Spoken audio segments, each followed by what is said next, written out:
upon days upon days upon days. Feels like forever. Like I was born on this here roundabout and this was all I ever knew. Just me and the metal and the tires, the oil and the fumes of mazout.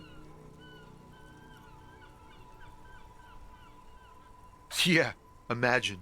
It's been a whole week already. Behind the laugh, however, a touch of sorrow. So tell me, what do you need?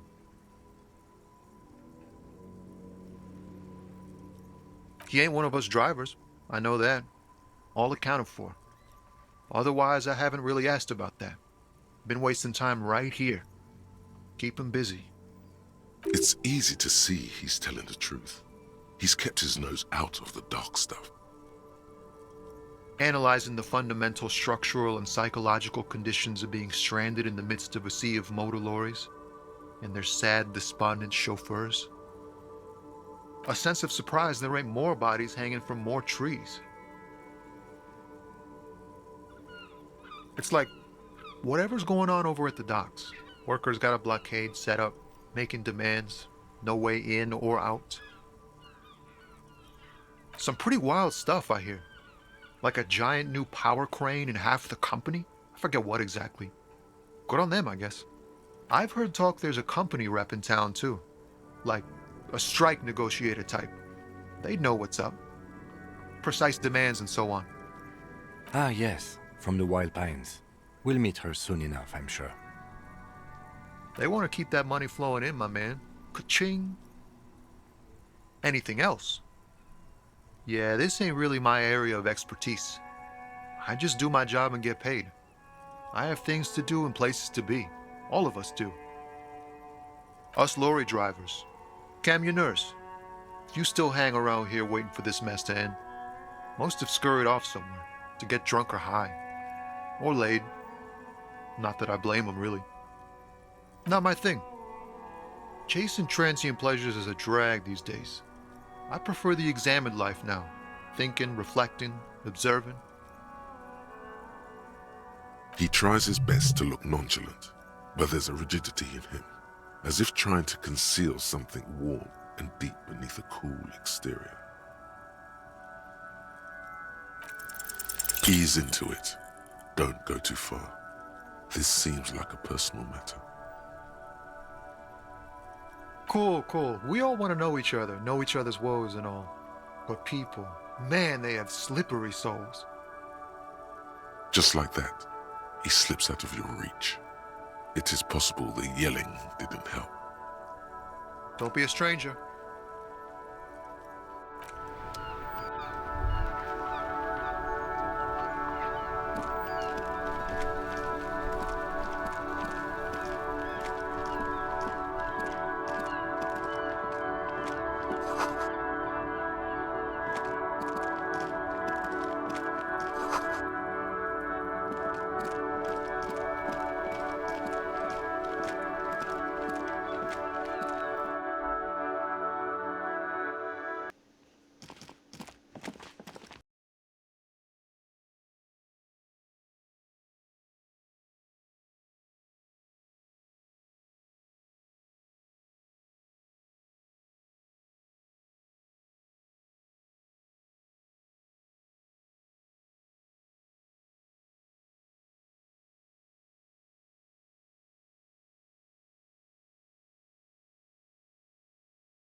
The door is closed.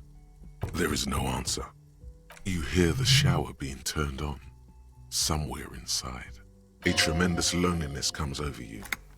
Everybody in the world is doing something without you. The door is closed. Still no answer. Still nothing. The lieutenant gives you a quick glance. He doesn't like where this is going.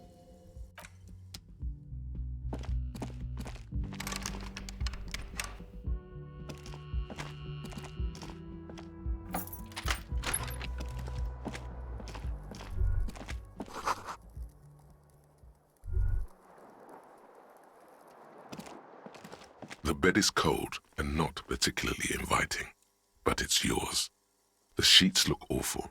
The option to go to sleep becomes available every night after 9 p.m.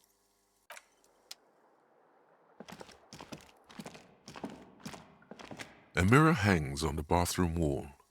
In it, your face, adorned with the expression. Like the rest of you, it comes from a bad place somewhere in the past. That's all you know for now. Yes? Me? I don't see how my life is pertinent to the investigation.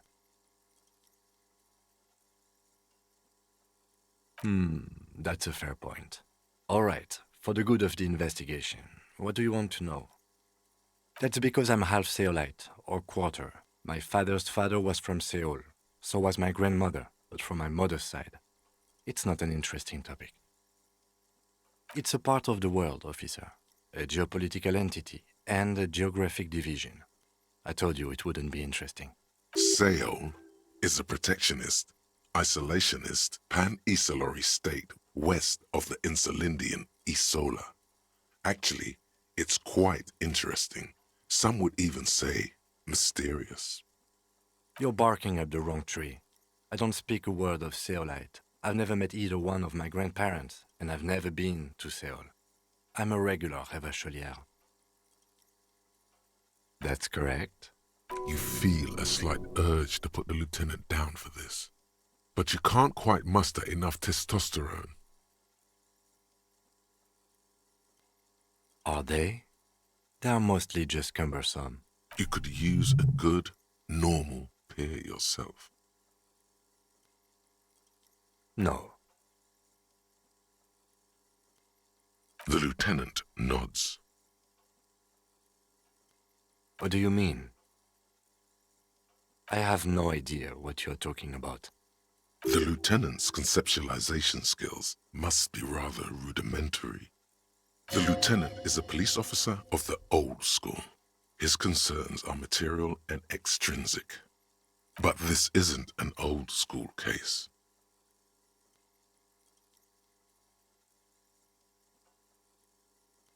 I can't say that it does, no. When I need to think, I just use my notebook. The lieutenant produces his small blue notebook and idly thumbs through a few pages. That's where his conversations with himself take place. We all have our different mediums. His is written. Good. Let's change the subject. Excuse me? You have a distinctive way of walking. If I were to walk in front of you, we would surely collide. I hope you don't take this the wrong way. It's just a collegial observation. In the 57th, we call it the Jamrock Shuffle. Officers from Jamrock's 41st Precinct tend to move a bit erratically. They say it's a scene-clearing technique developed by one of your lieutenants for gathering evidence. It's erratic, yet thorough. Prioritizes containers. Yes, but containers contain things, shiny things. They're interesting. I don't know. Containers contain, I guess. I'm making assumptions. We should move on. Passing along frivolous interdepartmental stereotypes is not usually his oeuvre. He regrets bringing it up. What do you want to know?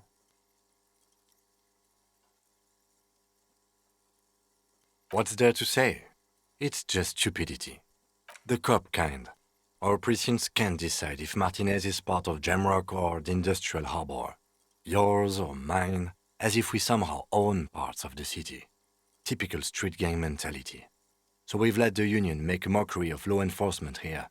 And now it's come to its natural conclusion. Well, sort of.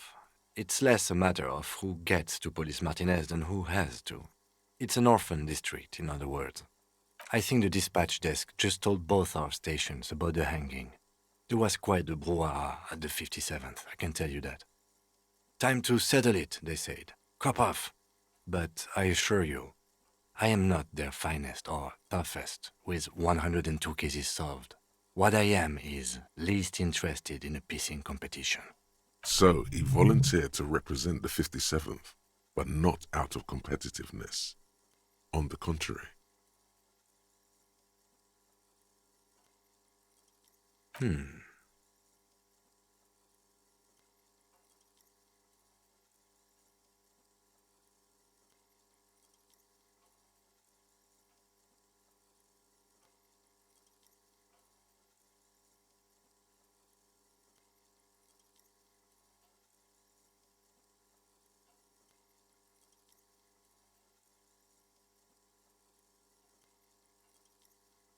No.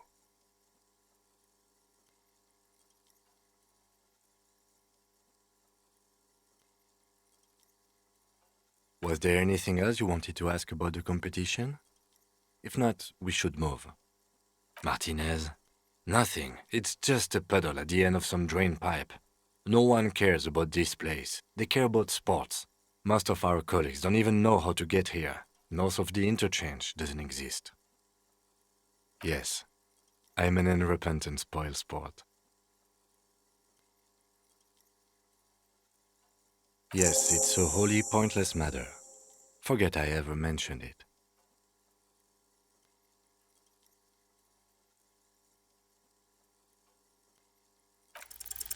Look at you.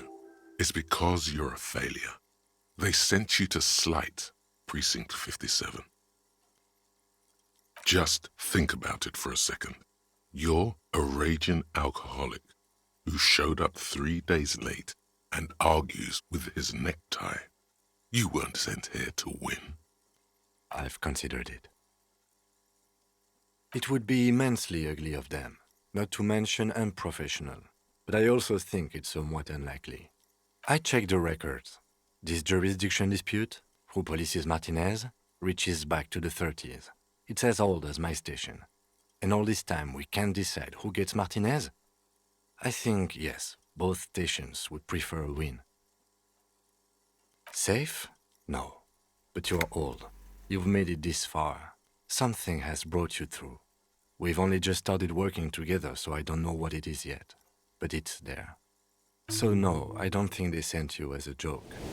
And even if they did, they are in for a surprise. He's right. There are no airtight theories, just paranoia. You've given it some thought.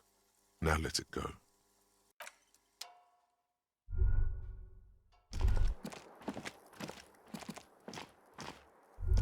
Kim also tries not to look at the pile of taped viscera on the carpet, or the weird suitcase on the hat rack, or the potted plant dying in the corner. But it's all just too morbid to ignore. No problem, officer.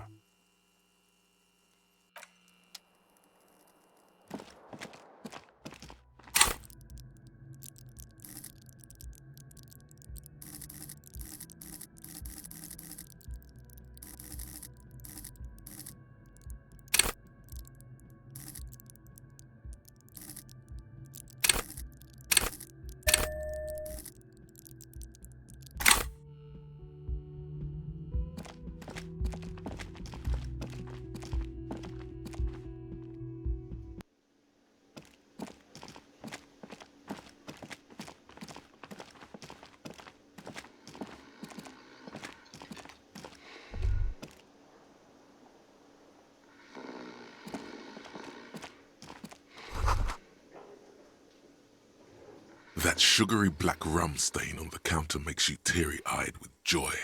It's almost touching how syrupy and sticky it is. How long have you been up already? Oh, excuse me. Do you have something better to do than lust for sweet syrupy rum and lemonade? With a twist of lemon?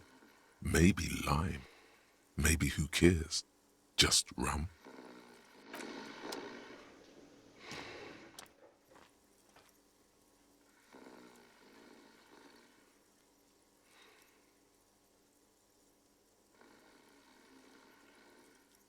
A colorful piece of plastic is dangling from his carabiner.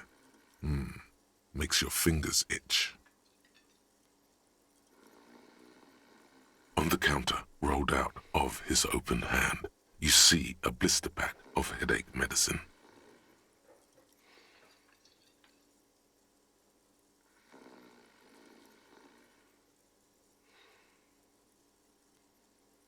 It's a dock worker's ID, doubling as a shift card and a job permit.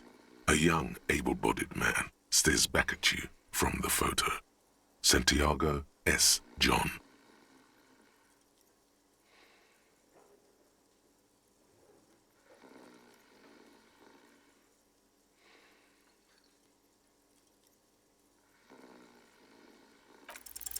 You gently shake his shoulder, but nothing happens. This man could probably sleep soundly in a ship's engine room.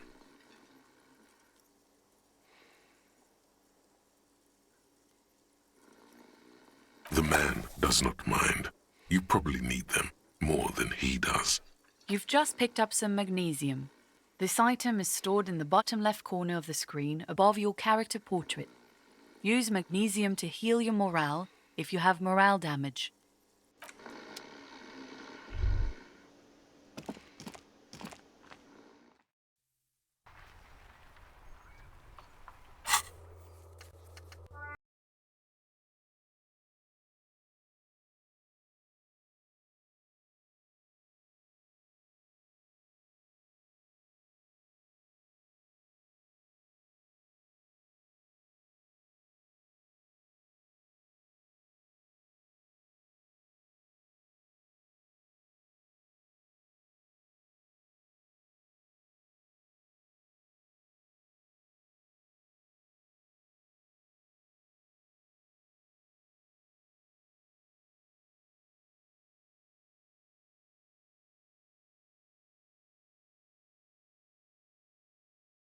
Man lies on his side with his eyes looking straight through you.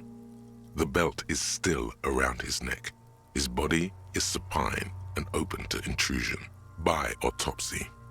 The lieutenant adjusts his glasses and takes a deep breath. Come on, officer. You know what a field autopsy is. You've done 100 of them.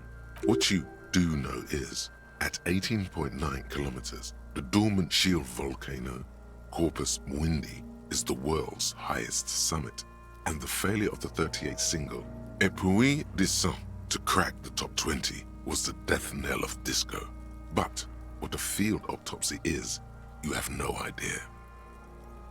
Fine. It's a 3-part form to be filled out on the scene by the detectives responsible. One takes note, the other dictates. The goal is to establish cause of death.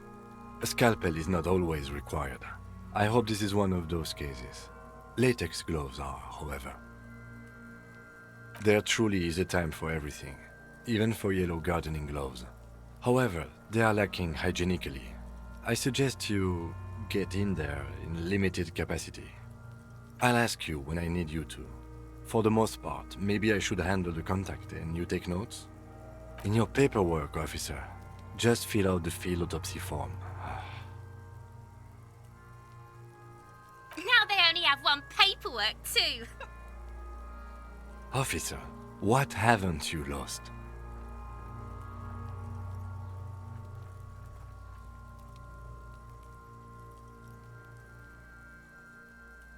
Good. Otherwise you would only have one shoe now. I can give you my paperwork. There's an autopsy form there.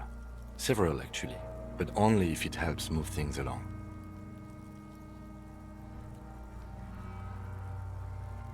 Yes, well, It's okay to cry, Runkari.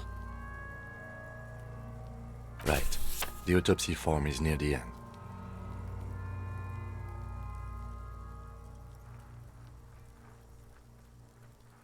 The dead man stares in silence as you crack open the ledger. The bright red paper is covered in boxes and lists, describing the condition of his skin and organs in 3 parts. Above those, an 11-field info form needs filling out first. It begins with, That's you.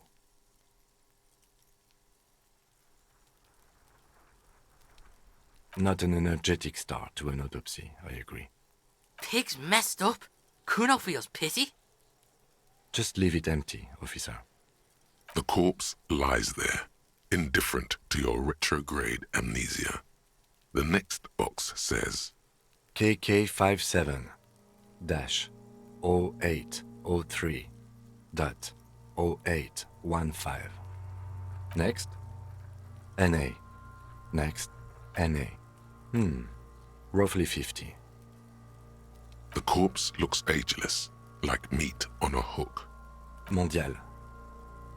Fair to olive-skinned, from the Isola of Mwindi. This is as vague as it gets.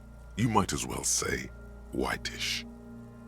The pudgy mess of curdled meat looks neither mondial nor anything other. Fucky fucky! Male. Pigs can have sex. Nor does he look male, with his pregnant belly and indistinguishable face. We're still going with March 4th, 51. What else? 9. Body identified by is non-applicable. 10. Case number is the same as the coroner's case.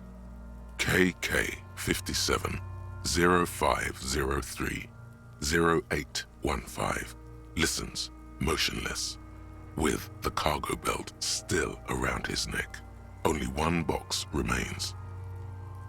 None, at least not after the initial examination. Interfering with the body's position or wounds post-mortem. How did you not know that? Aren't you a cop? You're leaving a weak impression here. Say something sure-handed. Don't overdo it. It's okay to be unsure.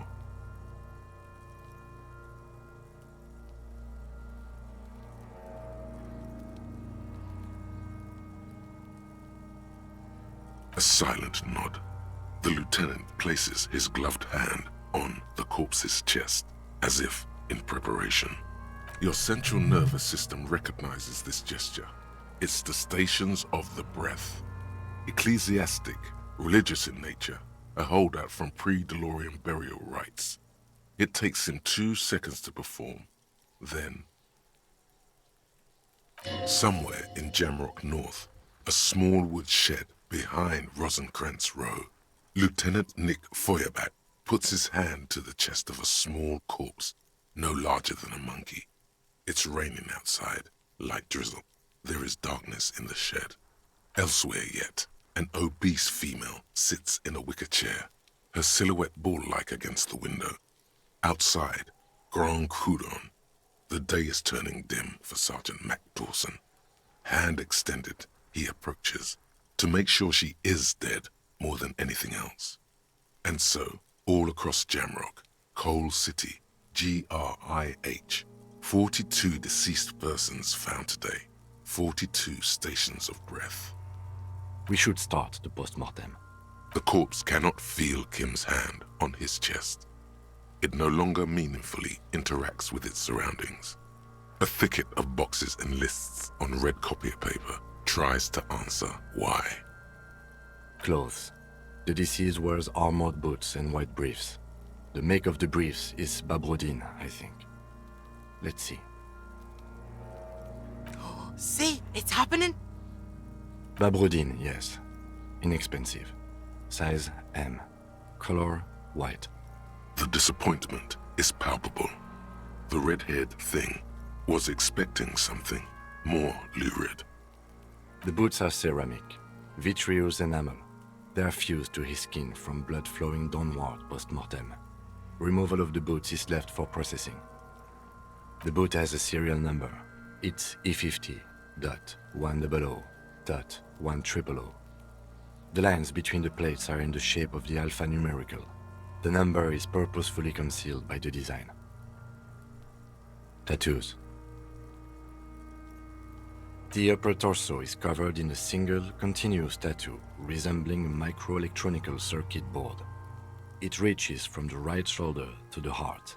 The ink is blue and white. The assistant has a color photograph of the markings to be added to the case files as document A1. The photo is taken on the scene using a Trigat Mini. The deceased has a belt for airlifting cargo around his neck, tied with a hangman's knot. Color yellow. Length 3 meters. There is a buckle on the other end. Well-nourished, athletically built, measuring 1.8 meters. Generally consistent with age, about 50. Preservation is good. Ambient temperature below freezing. Body hair is light brown. Distribution is consistent with age. The deceased had male pattern baldness. Hair is combed back, short. Lividity is consistent with hanging. The head is congested. Contusions are present on the head, chest, and thighs, consistent with stones thrown post-mortem. Low velocity. Fucking low velocity? You think Kuno doesn't know what you're talking about? Velocity was fucking max. Talking shit about Kuno's velocity. In addition, there are bite marks on the face, scalp, and chest, consistent with predation. Ligature mark.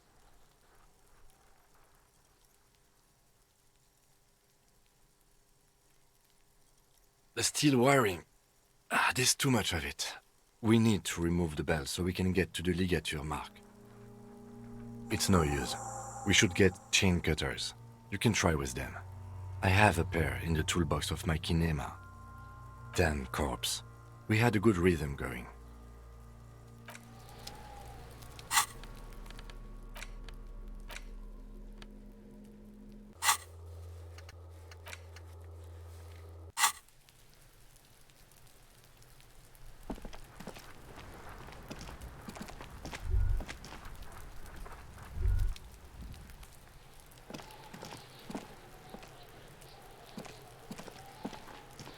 There are several footprints in the mud, left by work.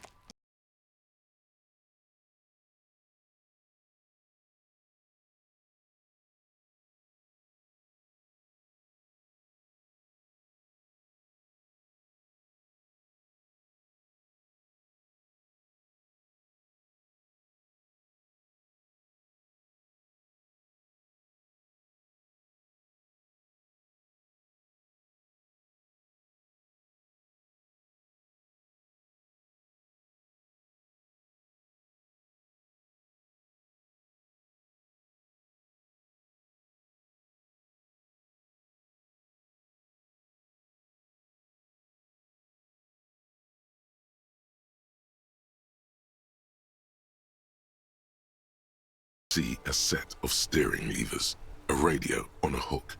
A metallic drawer slides out from under the seat and clicks into place. The tools inside the handles are long and sleek. Snap, snap, go the cutters in your hand. You can do good work with these. Cut chains, locks, and ropes, especially belts. The pull-out toolbox slides back.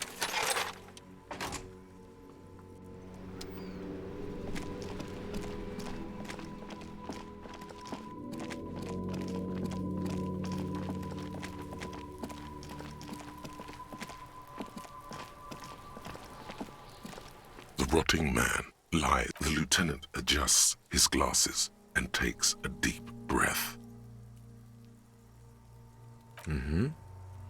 Cut with as much precision as you can, please.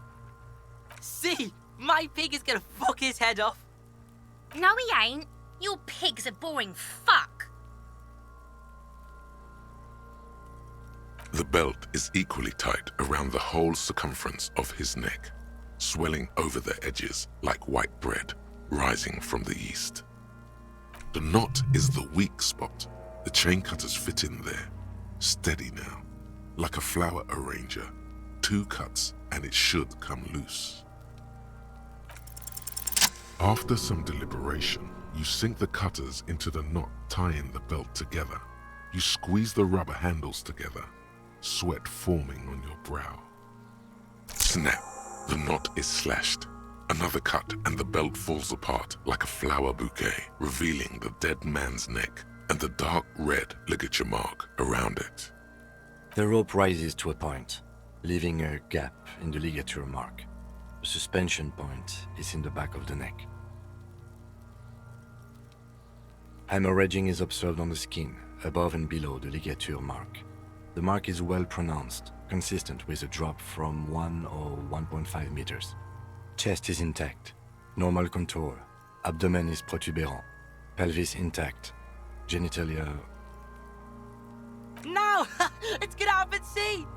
I fucking knew it! This is clearly what they've been waiting for, ever since the autopsy began. The lieutenant is trying to make it as boring as possible. Genitalia is male and unremarkable. No evidence of injury. Back is symmetrical and intact. Upper and lower extremities are intact, but asymmetrical. There are combat injuries on the right hand, thigh, and hip. In addition, I see smaller, residual scars, too numerous to count, covering about 30% of his skin. Last item, hands. Hands are clean. No sign of a recent struggle. Maybe I'm just not seeing them. Honestly, this stench is making it hard for me to think at the moment. Ooh. That's all for the external. Well done. What next?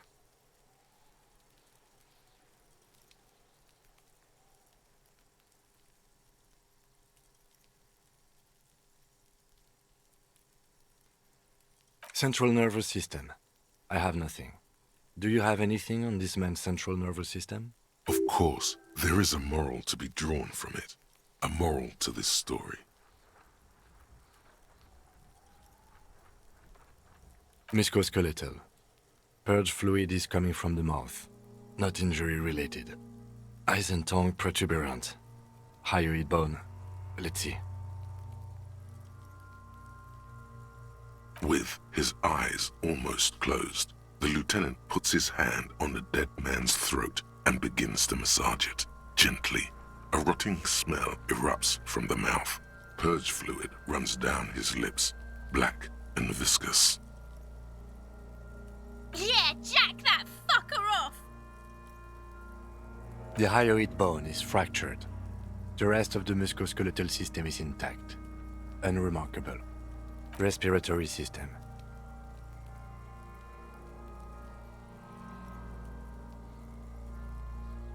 Oral cavity shows no lesions. The victim has received dental implants, possibly after a combat wound. Mouth swollen. Hemorrhaging present in mucosa of the lips and mouth.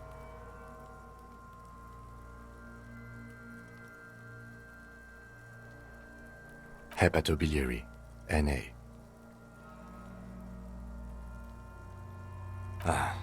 Are you a hepatobiliary expert? Neither am I. Same for toxicology and serology, NA. Cardiovascular. The body exhibits heavy lividity. Blood has gathered in the hands, feet, and neck. Hypostasis is visually consistent with the hanging. Gastrointestinal.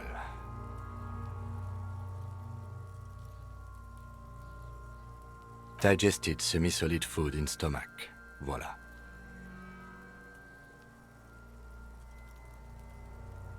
What's next on the list? Let's see. We have bite marks, contusions on the head and chest, and a ligature mark encircling the neck. You'll need 3 feels. Leave a fourth one too. Be thorough if you want maximum results.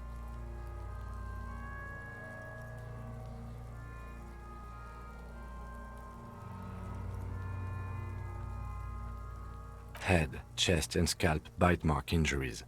Predation by birds has caused damage to the body. Odontologist does not need to be consulted. And your opinion, officer? Agreed. Next injury? So, the scalp bleeds from a post-mortem head injury, a stone. The injury does not have the rim of an early inflammatory response. The perpetrator on the scene has confessed to causing it post-mortem. At maximum velocity, fucko! Has confessed to causing it at maximum velocity. Coagulated blood sticks to his scalp and chest, where the countless stones have hit the dead man. Beneath the description of injury, 2 boxes. Right. Next? Nothing. Just in case. A dark red abraded ligature mark encircling the neck, with a gap on the nape measuring, let's say, 7 centimeters. The hyoid bone is fractured, the cervical column intact. I see hemorrhaging on the skin, above and below the ligature mark. Depth of the mark, 1 centimeter. No signs of clawing on the neck. Below the note, 2 customary boxes wait to be ticked. The man's head jerks to the side. The ring around his neck is visible.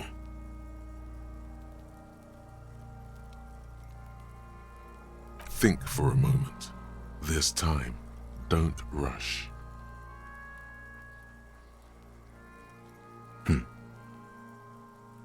He is deep in thought, eyes fixed on the bright red ring around the dead man's neck.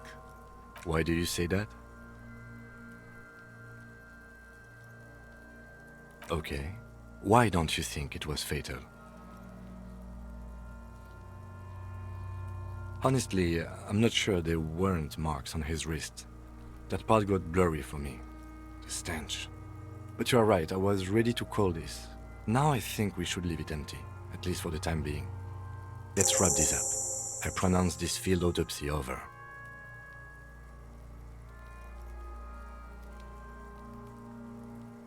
Now we put him in a body bag and I drive him to Forborg for processing. The lieutenant looks at the dead man one more time, then at his notebook, then at the corpse again. He's thinking, did I miss something? You tilt your head, also looking at the corpse.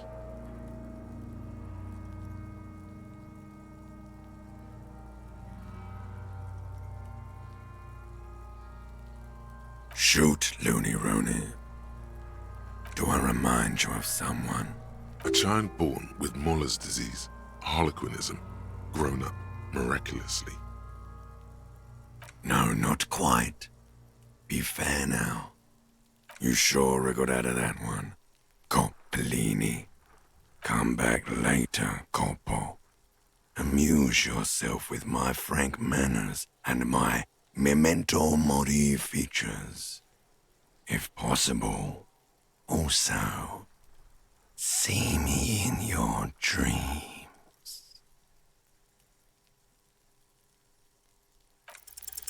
You run your hands over the victim's cold body, his limbs, his torso with its swollen organs. Maybe you should be more thorough. His fingernails have turned dark. They're chipped and quite long. There is dirt under them. That's all.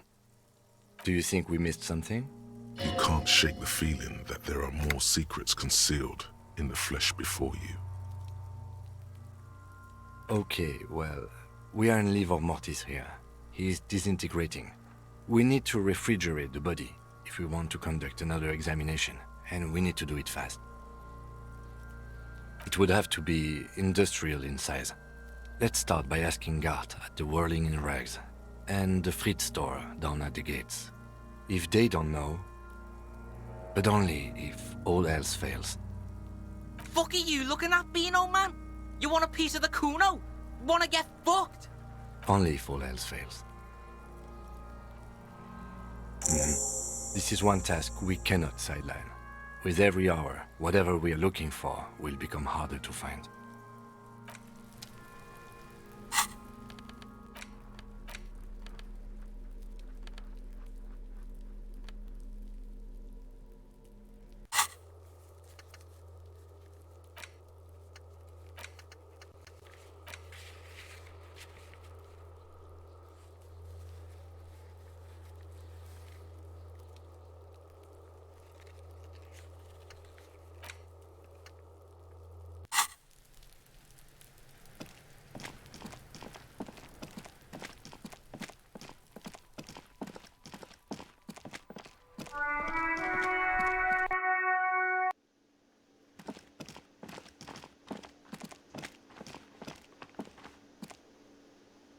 Can I help you?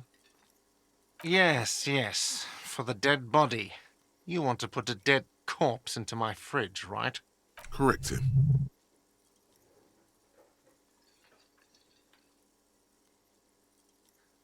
Well, I have a fridge, and you're not putting it here. This is a culinary establishment, not a morgue. You don't have to ask me why you can't store a dead body in my kitchen. It would only be for... Lieutenant, you too? You're asking too? No. The answer is no. I will not turn this place into some kind of macabre circus. Wow. Turned the lieutenant off like he was a busted old radio. He really is the lord of his realm. Let's go talk to the Frit clerk.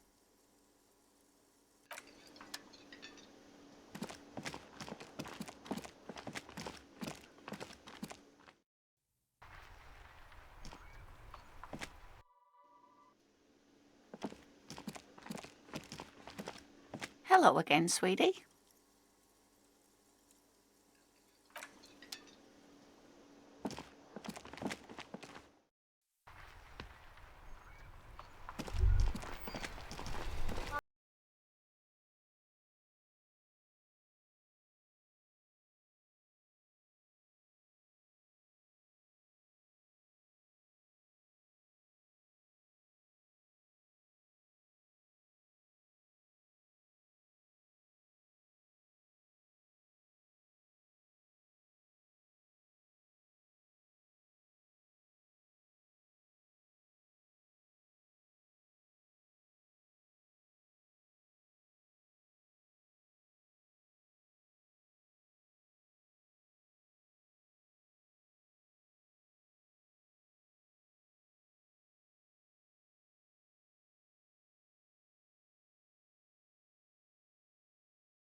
Fuck does Kuno care?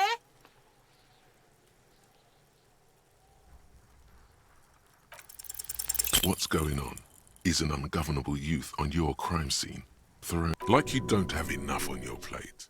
You feel a sudden surge of self-pity coming on. Get your snout out of Kuno's ass. Kuno knows how hard Kuno pushes it. Kuno pushes it hard level. You should give up, Popo, or the Kun will keep fucking it out of you. You okay, Kuno? That went wrong. He took it as a compliment. Then he had a minor seizure. The fuck about it? Kuno doesn't give a shit about the armor. Kuno's fuck gimp's got one big thing wrong with him. He's a fucking mutant. Look at him. Fucking growth hormone shit. He's a giant. The armor's too big for any man. Kuno doesn't give a shit about that freak armor. Kuno threw that shit away. Kuno tried to get the helmet on. It was too big. Kuno kicked that shit in the sea, rugby style. That shit means nothing to Kuno. Yeah, that shit means nothing to Kuno. Kuno doesn't give a shit about material shit. Kuno's a fucking monk. You wanna fuck on someone about that armor? Go fuck the mustached union fuck. The jolly troubadour shit at the gate. Yeah, cocking boot. You know that jolly union cow fucker? Came around talking about cows or some shit? Came around pretending like he cares about cows? So yeah, he's the one you want to talk to. He's fucking crazy about that armor shit. Coming here pretending like he likes cows. Trying to catch a peep at Kuno's armor. Go to the gate. Ask him yourself. Curious, my liege. Why did Kuno feed you this information? Yeah, Kuno's doing charity today. Kuno Day. Kuno feels sorry for you two loser pigs. Kuno's doing pity now. Still, seems suspicious. He may have it in for that guy. Or you may be paranoid. That is also a possibility, sire. Fuck are you talking about? What is this contusion shit? He says you're stupid, Kuno. They want to make you stupid again. Oh, did Kuno make your shit sniffing harder? Obstruction of shit sniffing. This is Kuno's kingdom. Kuno fucking rules here. You hear the lieutenant hum. You're testing Kuno's patience here. Get lost, Kuno doesn't fucking care.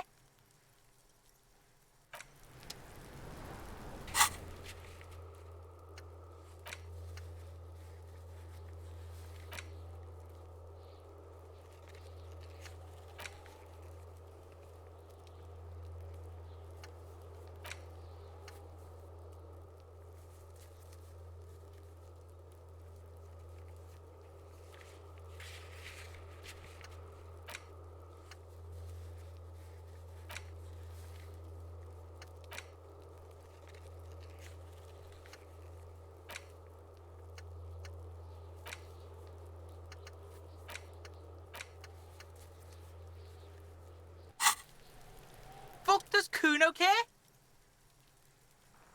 Yeah, the kingdom of Kuno. The fuck do you want with it? Yeah, Kuno doesn't know shit about that. That shit is beneath Kuno. Listen, listen. Kuno doesn't care about this small-time shit. Just listen. Kuno saw what you did there, dumpster diving. Sad shit. Kuno could hook you up with some sweet rags. Shit like Kuno's wearing. Your size, good price. 500 real.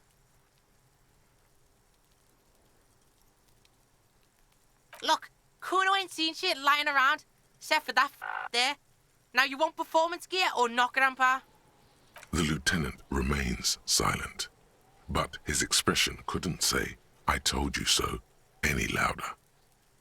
Pig, these are found modulars.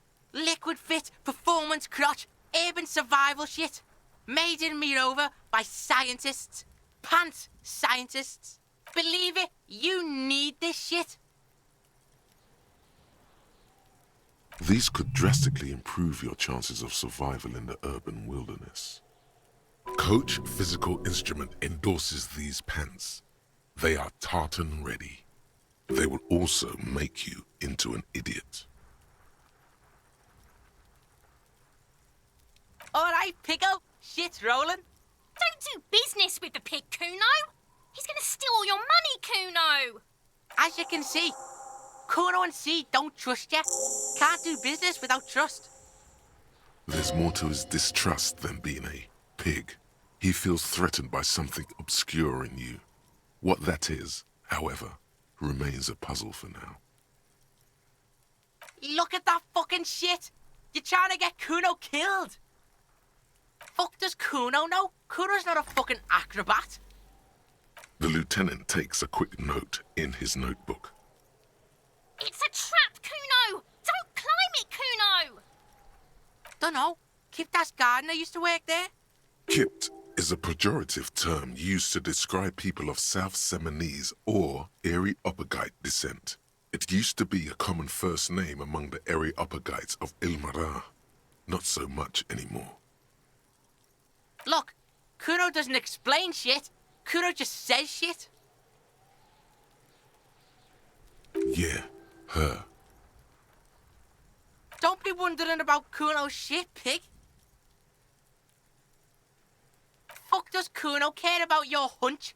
That's your shit. You figured it out. Don't be wondering about Kuno's shit, pig. Of course you do, fuckface. Yeah, whatever. Kuno doesn't give a shit. Kuno doesn't fucking care.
The worn and beaten wooden planks of the bench do not look overly comforting.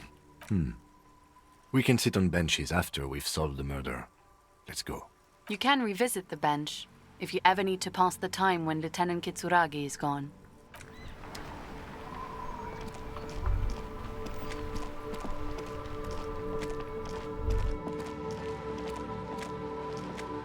Hello, sir. Step right in. The store is open. Are you interested in a new and exciting book? It's a bookstore, sir. We sell books, postcards, and some board games. It's called Crime, Romance, and Biographies of Famous People. Whoa, whoa, whoa, whoa. Hold your horses, little girl. You're fooling nobody. Sir, are you okay? You've been standing here silently for a while now. Okay, sir. I'll try to answer any questions you have. I hope they're about books. A fridge? You mean like the Ice Bear fridge? Man, that's scary. Ice bear fridge? Yes, like a bear, but white. There's a fridge below the building in the basement, with red glowing eyes. I went back there once, behind the bookstore. Mum doesn't want me to go there anymore. Not that I want to. It was pretty scary. Yes. That's a problem. The only way in is through the bookstore, but my mum is pretty strict about not letting anyone in. But I don't know, you're a policeman. Maybe you can convince her somehow. Anyway. My name is Annette, sir. My mum, her name is Plaisance. She owns the store. She's inside minding the register or organising the stock. Feel free to step in and browse our wares. I'm signalling that the store is open. Otherwise, people might not know. They'd miss out on the crime, romance, and biographies of famous people. A sudden gush of wind turns the pages of the books on the counters. She covers her face, smiling. But she's cold. Kind of you to offer, sir. What could you do to help her anyway? Oh, no, sir. I'm happy to help Mum by luring in customers. Besides, I have some hot juice in my vacuum bottle to keep warm. I do my studies at home at the moment. I have to help Mum keep this place running. Mum says it's necessary to do both because it builds character. Mum says a proper worker is dutiful. That's how you get ahead in life. You succeed.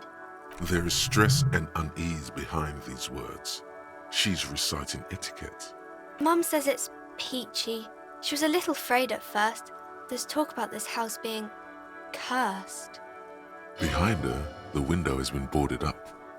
You sense the boards creaking, twisting for a second, and some kind of doubt in her tense shoulders. Cursed in the way that makes them say that no business has ever really thrived here, sir. That they all go... Well, they run out of money and have to stop doing business.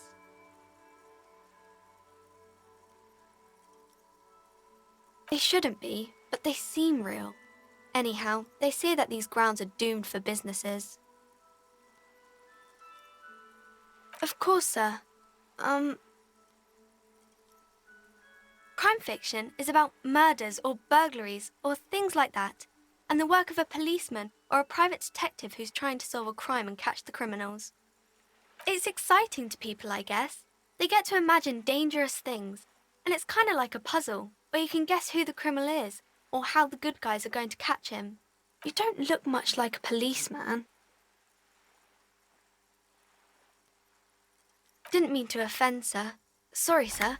It's just that you don't look like Dick Mullen.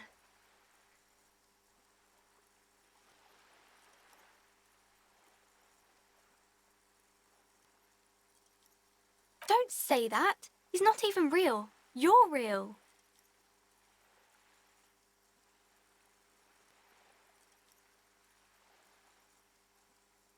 We can talk about something else if you want. Something nicer. It's the type of book where there's a rich lady and she has to choose between the good man and the bad man. Or there could be a story about a poor lady getting a rich man. It's about man and lady business, sir.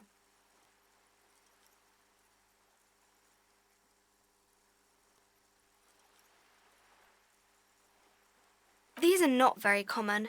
You can't have a choice between bad and bad. Nobody wants to read a story like that. Well, maybe then it's fine. Maybe if the lady then decides not to pick either because she doesn't need a bad man. Yes, that would be interesting. That's really not a proper romance story. That's more like everyday life. Not in romance books, sir. These are about nice and pretty people, and everyone is happy in the end.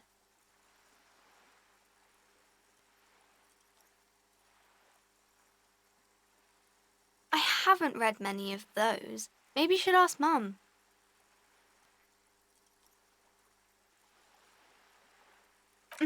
I'm sure she can help out.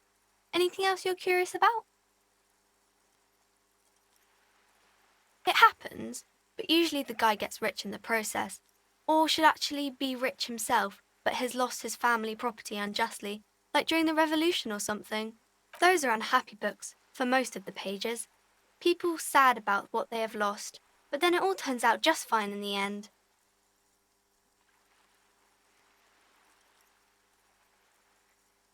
I haven't read... I don't think it's a romance story if the main characters break up, though.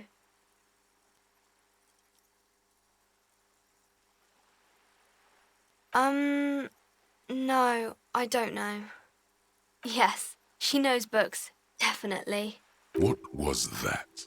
An idea for an unfinished novel stuck somewhere in your forebrain? You clearly have issues you need to address. Maybe some about other books? Oh, kings and queens and generals of old, or artists and writers, or musicians, those kinds of people. There's usually something extraordinary about them.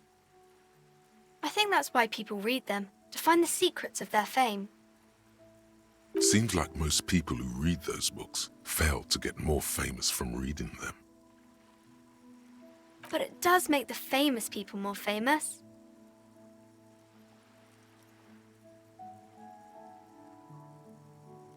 Annette's expression remains ever so helpful, but she doesn't say anything. Okay.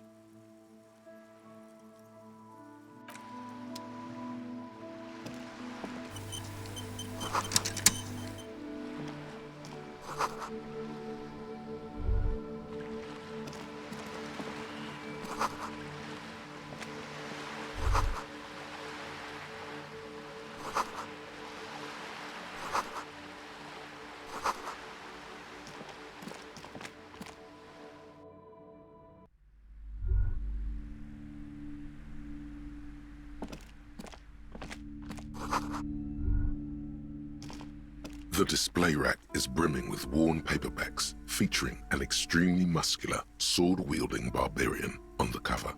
Nearly all the titles contain the word Heimdall somewhere. Rows and rows of Heimdall men blur your vision. You make out some titles. Man from Heimdall and the Mammoth Riders. Man from Heimdall, Return to Heimdall. And the solipsistic Man from Heimdall and the Heimdall Man. Maybe 100. Man from Heimdall and the sages at the end of the world. Man from Heimdall and the false god. Man from Heimdall and the scorched earth. Man from Heimdall, the Heimdall colonies. Man from Heimdall and the swamp beast.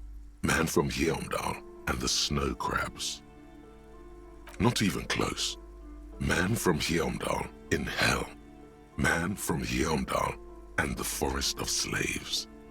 Man from Heimdall under the lake. Man from Heimdall, Heimdall burning. There's even The Trial of Death, a pastoral combat game book set in the world of Heimdall Man, and so much more. Nothing of interest. Only silence and the cosmic background pain radiation. Oh, Man from Heimdall. A very popular series of adventure novels. They're awfully immoral and violent books. Blood and violence, scantily clad women, epic narratives, all those mystical things he encounters. They're bound to grab those with little imagination and nothing to do. At last, someone sensible. However, I still urge you to buy one. Can't judge a book by the cover, they say.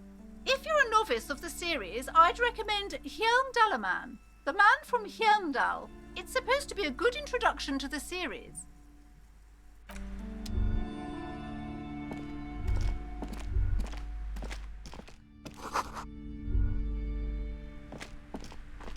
A small mountain of colorful board game boxes. There are numerous types of games for all ages. A lot of shelf space seems to be taken up by Wirral-related merchandise. An endless variety of source books, lore books, and codices litter the table. The topmost book is titled Welkin Compendium, 2nd edition. There's also a large hardbound tome with intricate cover art, The Hunters of Katawak, Boreal Creature Compendium, and a Pick Your Path adventure game book titled Tales of Wirral, Cavern of Velkrag. Books in a board game section? Who wants to read books? There's a box that says Wirral, 3rd edition Mega Setting Supplements Module. The side panel notes, a fantastique adventure board game, new maps and miniatures. A sticker on it displays 25 real.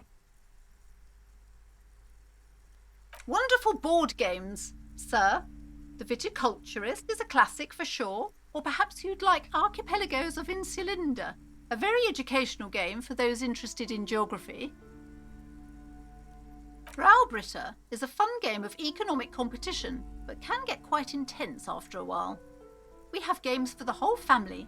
You can play with your children. Who are you going to play board games with? Do you have friends or family? Are you actually friends? Or just colleagues thrown together by circumstance?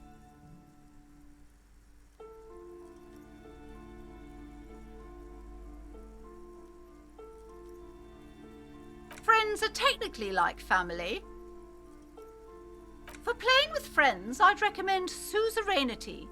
It's a civilization building game where you build a civilization, then set off to brutally colonize and repress other civilizations. It'll cost 12 real. Lousy auras there. No, role-playing games are popular among those types. You know, who are into those kind of things. Personally, I don't like it. Not at all. I've heard they turn people into occult enthusiasts. That they have rituals where they try to summon entities. Highly immoral stuff. You can still buy them, though.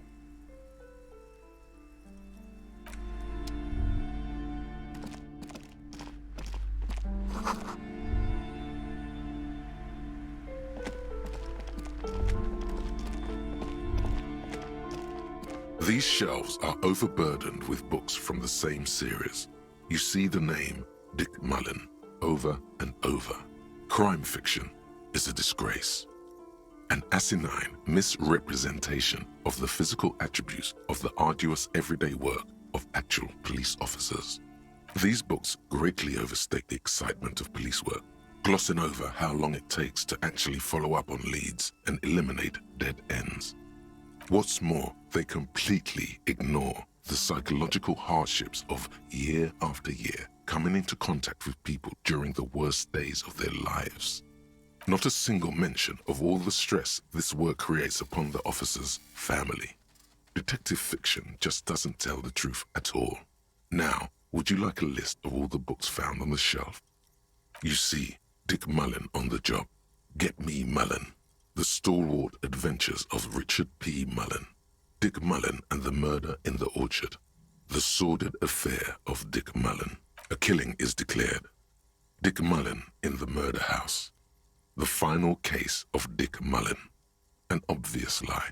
Dick Mullen in the Clock Tower. The Ordeals of Dick Mullen. Dauntless Dick. Dick Mullen's Funeral Pyre. The Murder of Dick Mullen. Oh no, turns out he faked it to solve a case. Yes, there's also The Dame Who Did It. Farewell, My Mullen. Faking death seems to be a common trope in the Mullen series. The morbid tales of Dick Mullen. A dark tide turns. Tragedy calls for Dick Mullen. Another one with fake death. And, of course, Dick Mullen, the murderer. In order to catch a murderer, Dick Mullen must become the murderer. After all this, you still haven't found the answer to the one question that matters. Who is Dick Mullen? Your quick eye notices a small caterpillar crawling across the spine of a book. The title reads, Dick Mullen and the Mistaken Identity. A worn paperback from Dick Mullen's classic hard-boiled phase. The premise seems to be that Dick Mullen is framed for the murder of his best friend and has just a few days to prove his innocence. Could it be the motifs of unstable identities and shocking betrayals? Then this is the book for you. Oh, crime, robberies, murders, even sexual crimes. We're fortunate to have Dick Mullen and his stories to sort all that out. You're a police officer, apparently. You should buy all of these. They really do teach a person how to be a proper detective.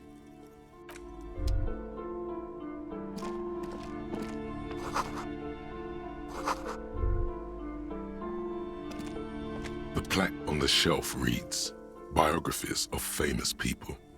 You see a large variety of names, none of which ring a bell. Browsing through all the books with all their names makes your head spin. None of these seem important or relevant. It's all just vapid egoism.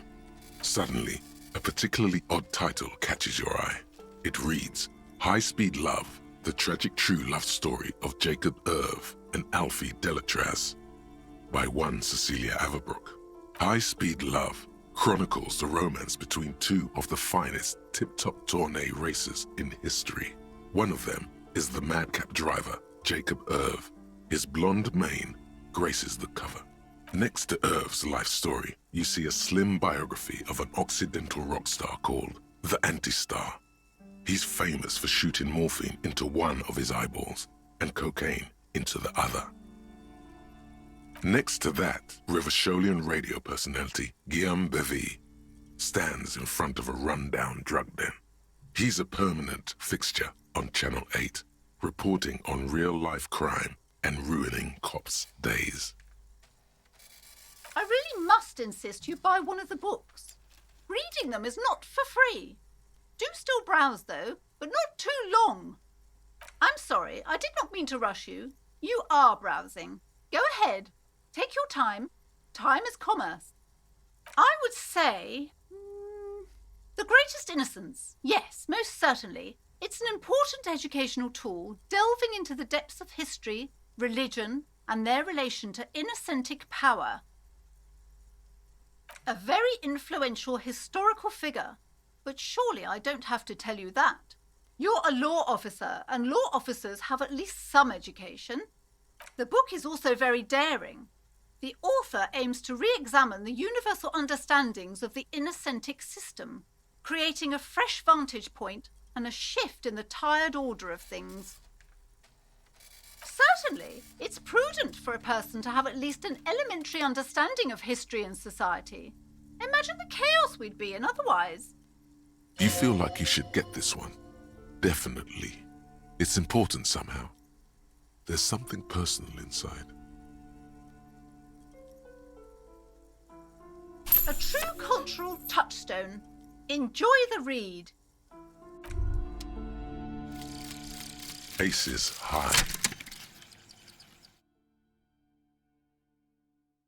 For the rest of the world, the Aces High is just a cool Revachol thing, politically neutral. In Revachol, it still holds revolutionary connotations. Also, have you looked at Lieutenant Kitsuragi's clothes? He wears a bomber jacket, just like the ones worn by aerostatic brigades, and those cargo pants could store tools for hotfixing your aerostatic. Maybe you should ask him about this.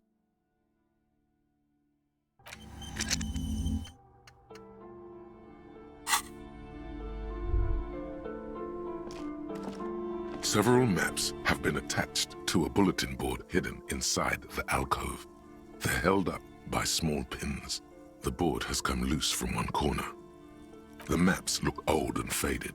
Your eye catches a map of Insulinda, a map of Revachol, and a map of Martinez. The north coast of a verdant island is shattered by the delta of a river. It is the River Esperance. Countless bridges put the shards back together, connecting city blocks to river islands. La Delta says a great artificial heart in the center, teeming with life forms and construction. To the east, rolling hillsides, Le Jardin, Stella Marie, the suburbs of Saint-Baptiste, swallowed up into the megacity. They sound rich to you. This is Revachol East. Huron, it's somewhere to live, not bad. Then there's Jamrock. It's bad. People shouldn't live there, but they do. Then Forburg. It's almost as bad and much larger. Then Coal City. It's the worst. It's so small you can't even see it on the map. No, wait. There it is, north of Jamrock, the strip of coast next to the Greater Revachol Industrial Harbour. It looks downright despondent. It's almost Coal City, to be honest. No, this is somewhere to be. This is all you have. But it's still something. Streets and sodium lights, the sky, the world. You're still alive. This large map displays archipelagos. You see a constellation of small dots on the light blue emptiness of the Insulindic Ocean. The largest in the northeast is La Caillou. You are here. Another, far away in the southwest, Seminese Islands, Ile de Fantôme. Ozon, Laurentide, Face à la Mer, Archipelagos, North Arcade Islands. All just specks of dust on the vastness of the Insulindic. On the edges of the map, the color fades into a blur of dotted lines, black and white. In the northeast, a dust mite stands on the north coast of Caillou, in a bookstore. It's you. You can, on Caillou, Revachol, a single black star, on Ozon, Fondelier, and Vilmandoux, on archipelagos, Croyan Morin, Villiers, on Seminine, Olduvai, and on Laurentide, Deora of the Seven Seas. Lost little pearls of light, tiny fires in the dark. 850 million people live on these little dots, an oceanic world of culture and commerce torn apart by history. The ocean breaks apart into a tangle of cosines and azimuths, all pointing into pale nothingness. Mwindi is the north azimuth. Grad is the northeast azimuth. Samara is the east azimuth. Seol is the west azimuth. Isolas, they're called. Connections to other worlds. Words past the Insulindian, unknown to you. You only know you've never been there. You have little idea what they are. Distant stars, gods, but looking at them makes you feel almost non-existent. Whatever they are, the Isolas are immeasurably large compared to you, and very, very far away. Perhaps they are gods, gods of distance and outer dust. It's not really a map, it's a tourist thing.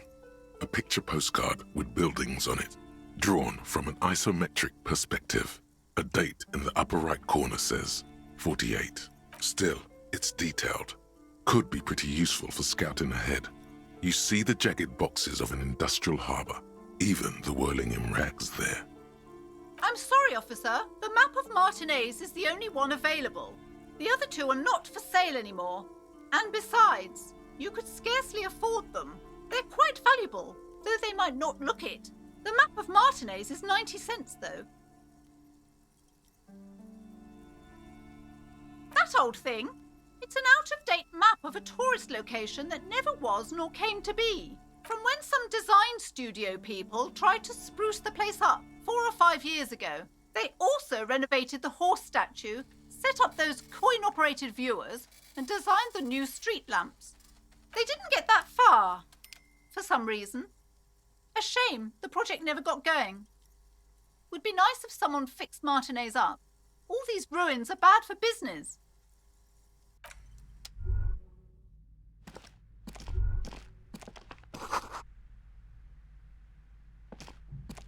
This bookstore is not strictly about crime, romance, and biographies of famous people. There's also a wide range of paranatural literature. Amidst the various books, you find one written by someone named Matthias W. Dundas. It's about wholeness, unity, balance.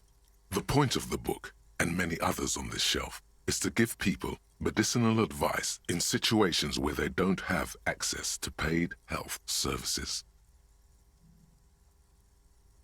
It serves platitudes, while also telling everyone that traditional medicine, the kind people don't have access to and which costs more than this book, is garbage and would only give you cancer anyway, without even curing your cold or anything. Wholeness, unity, balance, on the other hand, can basically take care of anything. Though it is important to note, when it's up to your mind to heal yourself, then it's because of your mind that you're ill in the first place. The book features chapters on topics such as how to find magnesium. It even lists plants you can harvest magnesium from. How to continue drinking if you're an alcoholic who has destroyed his liver. And there's even a chapter on the ancient Seraïs tradition of using duck gallbladder, preservatives, to treat and prevent sexually transmitted diseases. Pre and post factum apply. Nothing worth buying. This is just mundane garbage. What's even paranatural about this?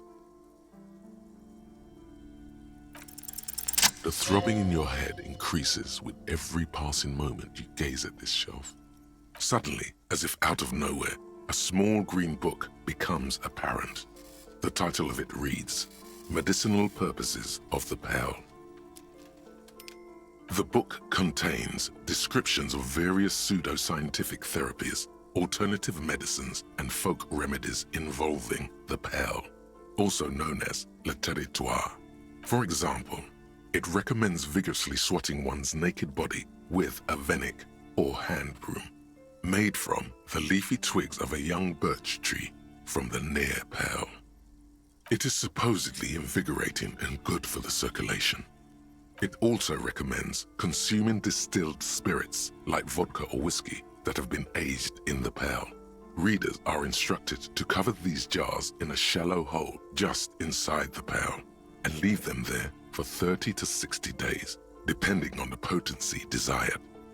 Among other benefits, it is alleged to restore a damaged liver to perfect health. Is it any more improbable than anything else that human beings put their faith in? For general health and well-being, readers are encouraged to take regular strolls through the pearl. though a sidebar cautions readers to limit each stroll to less than an hour. These strolls promise to cleanse the mind of worries and the body of toxins, especially if the perambulator performs this ritual in the nude. Nudity figures prominently in a number of these prescriptions. This is exactly what you need. There's an entire section devoted to cures for men who are struggling to perform their marital obligations. You close the book and return it to its place on the shelf. Sir, please, no browsing in that shelf. That wisdom is not for free. I can't have you end up, like, opening a police store next door and stealing my customers. Oh, no.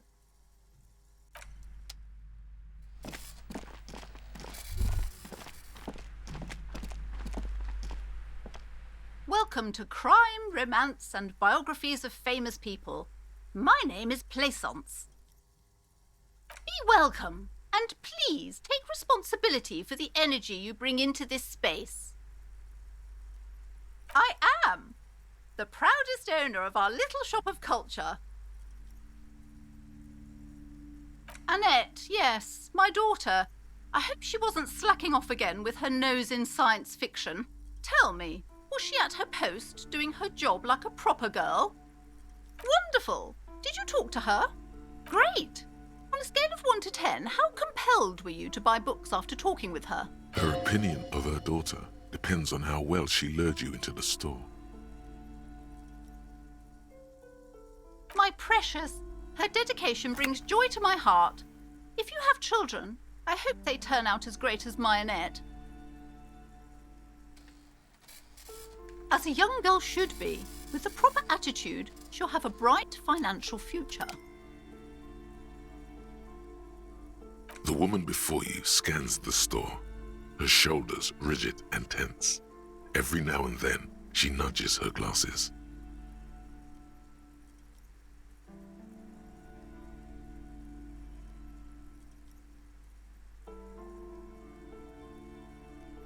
A fridge? No, I don't know anything about a fridge. Aren't you interested in books? For whatever reason, she's lying to you about the fridge. Seems like you have to find your own way to the cellar. Goodness, you were already doing good, browsing the shelves. Why'd you stop? Don't you feel compelled? Go, go! Get back there. The books await you. Everything is on the shelves. Take a look yourself.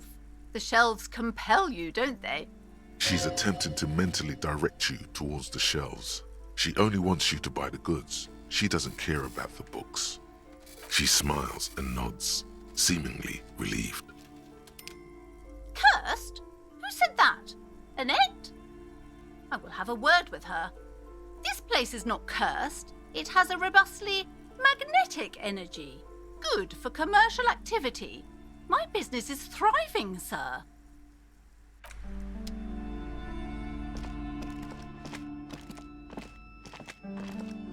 You see a set of tattered curtains blocking the way to another room. A strange cage-like trinket dangles from the curtains. Excuse me, officer. The back room is strictly for employees only. Nothing. Now please go back to browsing the books. Don't you feel compelled to look at the books?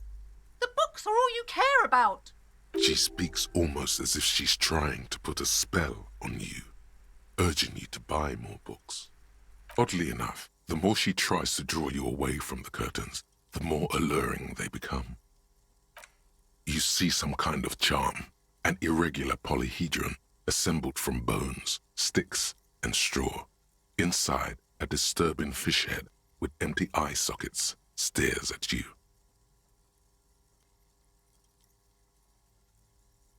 This is a traditional Seminese ward, meant to provide protection against ill luck, bad dreams, curses, and other supernatural scourges.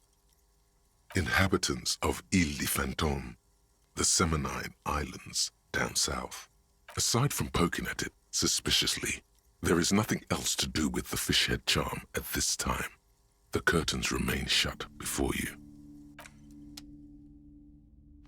Yes?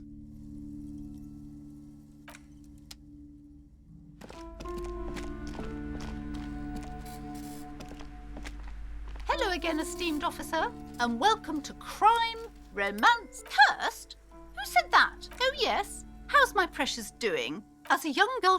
The woman before you.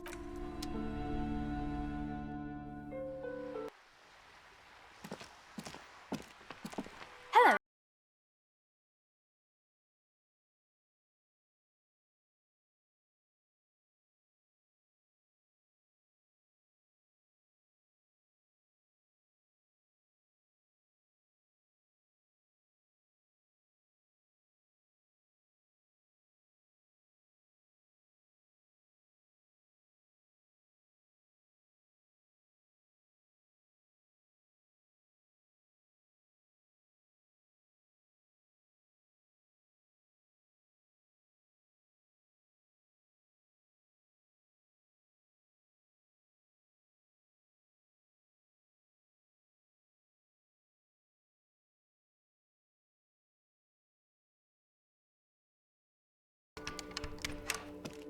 An old call box with a matrix of push buttons lists all the companies in the East Delta Commerce Center. You hear the same waiting room music, but no one picks up the receiver anymore. Whatever she says, it can't hurt you. You're a different person now. Stronger, healthier, and, alright, maybe not healthier, but it's a bonus that you've drunk so hard you can't remember any of your past relationships. Oblivion's the ace in your corner. There's a light buzz as you press the doorbell, waiting for her to answer the call. It's cold outside, and you can hear the wind blowing into the speaker. Yes, hello. This is Tricentennial Electric. Have you come to place an order? My gosh. Here come the bad vibes again. Relax. Distance yourself from it. It's you. My gosh. I didn't think I would hear your voice again. Wait, is she... Michelle, just please. Why did you even call? I don't understand. You've been gone for months. I thought you didn't care. Is this some kind of joke? The voice from the intercom doesn't answer, but you can hear her breathing. Wind blows into your microphone again, crackling and echoing in the box. Ever since I came to work here, it's been different. As if my mind's been wiped clean. You press the number sign on the keypad that terminates the call. 12 name cards on the call box read.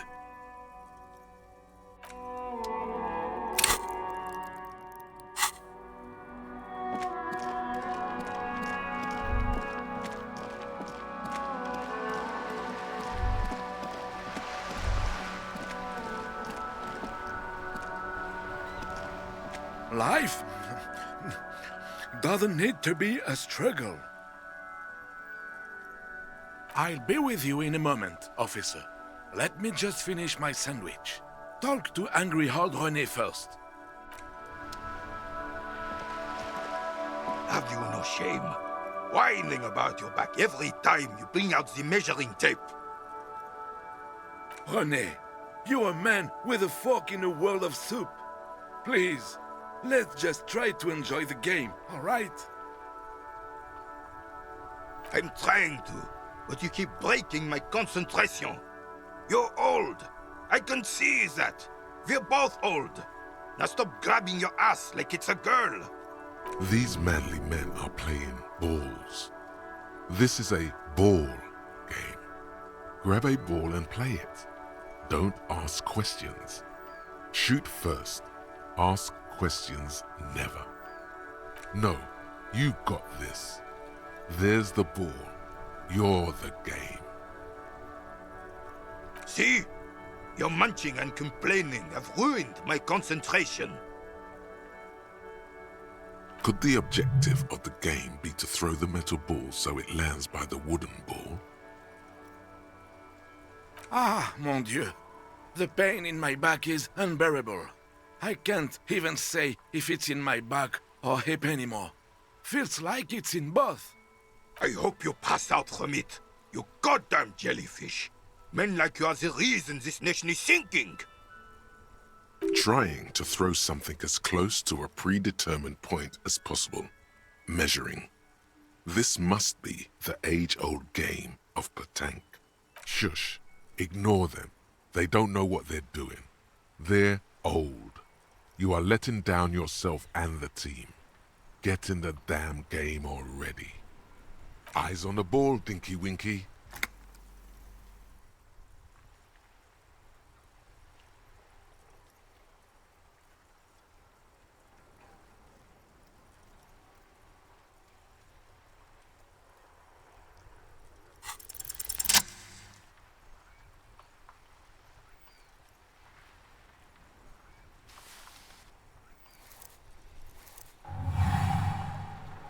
You are immediately surprised by the ball's lack of weight. No matter, you'll make it work. The cold metal ball is surprisingly smooth against your neck. It has a pattern on it, probably a sponsored ball. Yours would only be covered with bumps of learning and scars of victory. Already your muscles are adjusting to the weight, the nervous system calibrating, until you and the ball have merged into a single entity. The man ball is ready. A chilly breeze ruffles your hair as you stand there, feet firmly planted. All sounds, smells, even the wind, everything fades until the only thing left is the union of man and ball.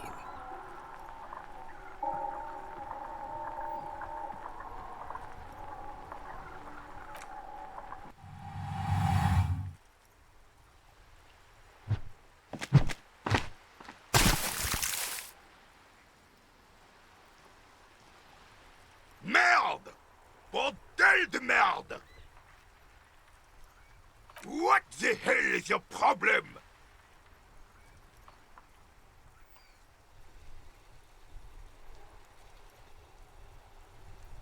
You vandalized our game, son! We can't play pétanque with 5 bull!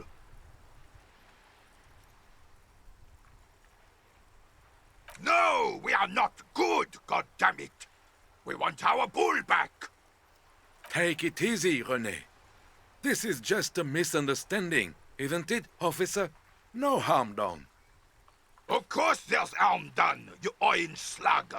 You owe us a goddamn bull! Good. Mistakes are forgiven, when men at least try to right their wrongs. I believe you will try. Now, why did you approach us? Unfortunately, I don't. Unlike most of the locals, I have no qualms about assisting law enforcement. But this affair has passed me by completely. In Martinez, the union is the law, so can you really blame them? Cop is a pejorative term. I don't have a problem with policemen. On the contrary, I admire the effort to bring order to our streets. If I knew, I would not be afraid to tell you. I simply don't. I'm an old man, not a coward. The daily business of the riffraff no longer concerns me. 'Tis true, sire. He knows nothing. This is a man with a lot of past, but little present, and almost no future. Yes. The terrain here provides an interesting variety to a familiar game. I do. Fire from heavy artillery. Why what?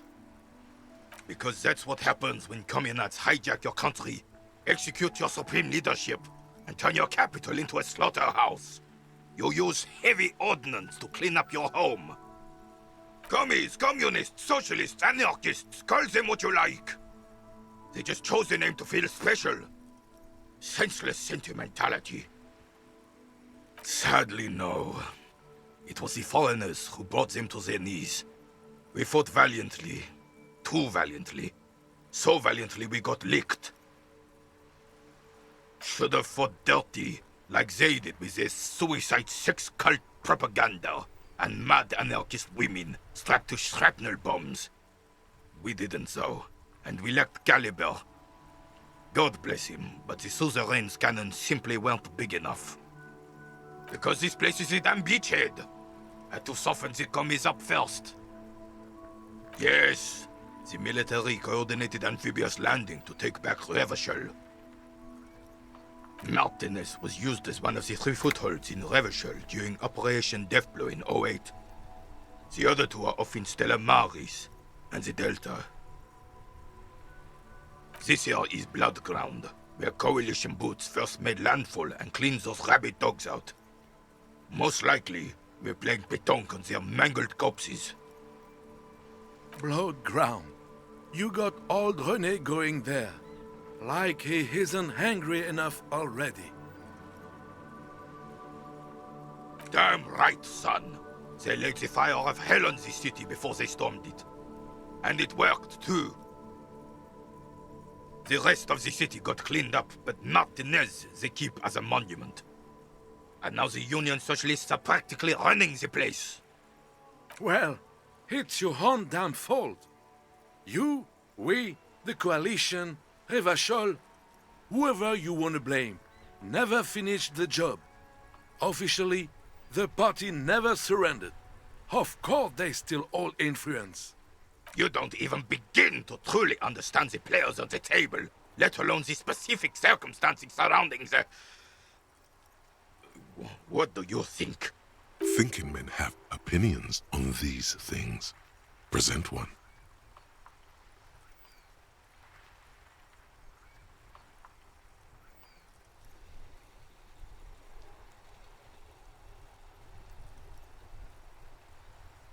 I'm sorry it had to be them. After 8 years of fighting those hyenas, boiling cats for food and drinking piss in the mountains, I would have preferred if the Right Honorable King Guillaume returned through Revachol, or even if that damn clan Frissel had risen from the grave and led us. Sadly, that was not the case. This royal failure weighs heavily on him. Instead, all that is just, holy, and beautiful in the world was wiped away, and now it's neon signs with toothpaste ads everywhere. Foreign influence peddling garbage and stupid music on the radio. This is just what the commies wanted. This was their plan all along. This is what they wanted to replace the role of the suzerain with. Damn Frissel. He was the king we couldn't protect. The Carabineers failed him, and the crown.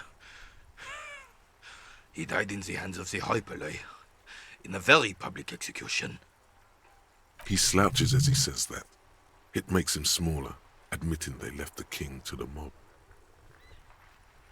A true king in both blood and mind led Revachol before Frissel. He would have been better, but the damn commies drove him into exile. Some manner of self-deceit is present in his thinking. Sounds like this Guillaume abandoned him, and he doesn't want to admit it. The suzerain is the king! Has everyone forgotten already? They've forgotten already. It's no use talking to you. You were still in Daddy's balls when it happened. When we took our last stand against the filth and rode the cavalry straight into gunfire. All you observe is a veteran refusing to let go of the past and his old uniform. This is not uncommon. This is the uniform of the Royal Carabineers in service of Frissel I, Guillaume le Lion, and the valiant King Philip V before him. Don't you mean Frissel the Fan? You do not speak his name, Craven, although he was a clown. But he was our clown, ours to ridicule and to mourn. There's something you missed. You will get to it.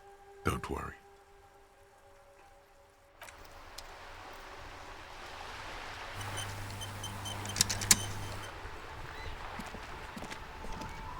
I have really outdone myself. This is divine. Yes, that's what you need, Gaston. More padding on that fat arse of yours. I hope your heart gives out. René, it's a little pleasures. Life doesn't need to be a struggle. Hello, officer. How might I be of assistance on this fine day? Let me think. I heard someone was hanged and left on a tree for a week, but that's all I know, really.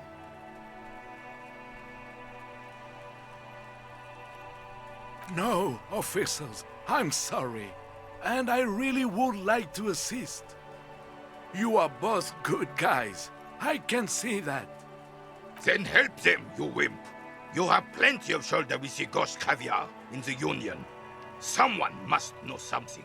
I wish I could, but I just don't know anything. I always keep my nose clean and don't gossip. Everyone knows and respects that. Odd. He doesn't seem to be lying, but there's something off here. I'm not even anyone. Of course he's holding back. His mouth is so full of Union prick he can't even speak properly. Can I at least finish my fucking sentence before you piss on it? Is that okay, René? I'm not anyone important in the Union. I just know Evrard. Evrard Claire. Everyone in Martinez knows the Claire brothers. I taught these boys human studies and history in the gymnasium. What do you know about history? You never witnessed history, only heard about it years later, when it had already moved on. You don't know history. The old soldier mumbles something under his breath and turns to face the sea. There he stands, proud, rigid and alone, like a cracking marble statue. Let's try not to get caught in a crossfire. Lest we leave riddled with bullet holes. This animosity is ancient. Oh, in many ways, yes. Like an honorary member. I attend meetings and parties, help with little things. Evrard, Edgar, and the older debardeurs all know me.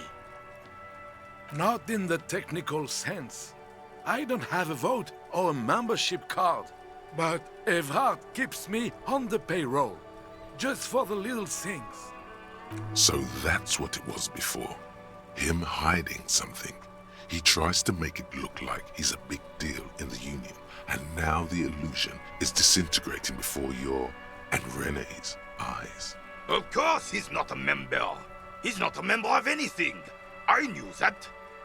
He's a Vezavane. Turns the way the wind blows and tries to look important.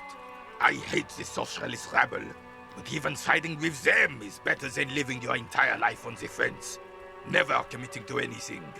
Pick a damn side already. Writing work mostly. Occasionally, he needs something written, and I happen to have a way with words, people say. Oh, nothing official, I assure you. Just essays for the newspapers. About Martinez and how things are and how they could be. Evrard and I have these long talks where... Well, he tells his little pen man exactly what to say. It's commie propaganda, plain and simple. You should be ashamed of yourself.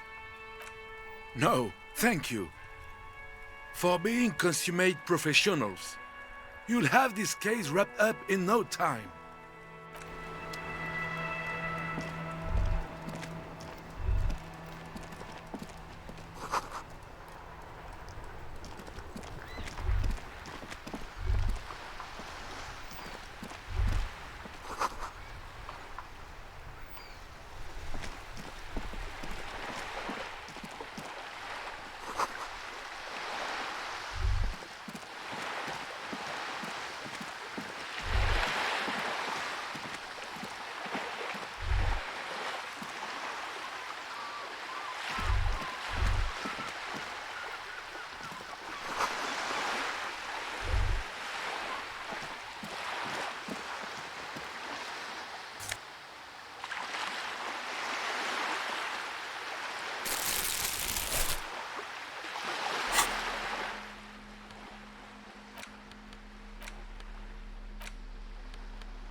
This coin-operated viewer is facing southwest. Its coin slot is full of fossilized bubblegum, rendering the machine permanently inaccessible. Probably some kids. A simple but clever solution to ruining a coin-operated viewer. It took ingenuity. A thick layer of graffito covers the lenses.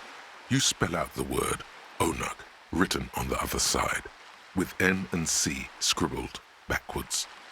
Under the graffito, a sea of blues and greys appear. Behind the water lies a coast studded with concrete and reeds. On it, a church on stilts, lanky weather-worn wooden planks, an X-shaped cross topping its tower. You know this to be the Star of Pericarnassus, or the Cairo, the central symbol of the Pericarnassian Church, a star, a great moral height.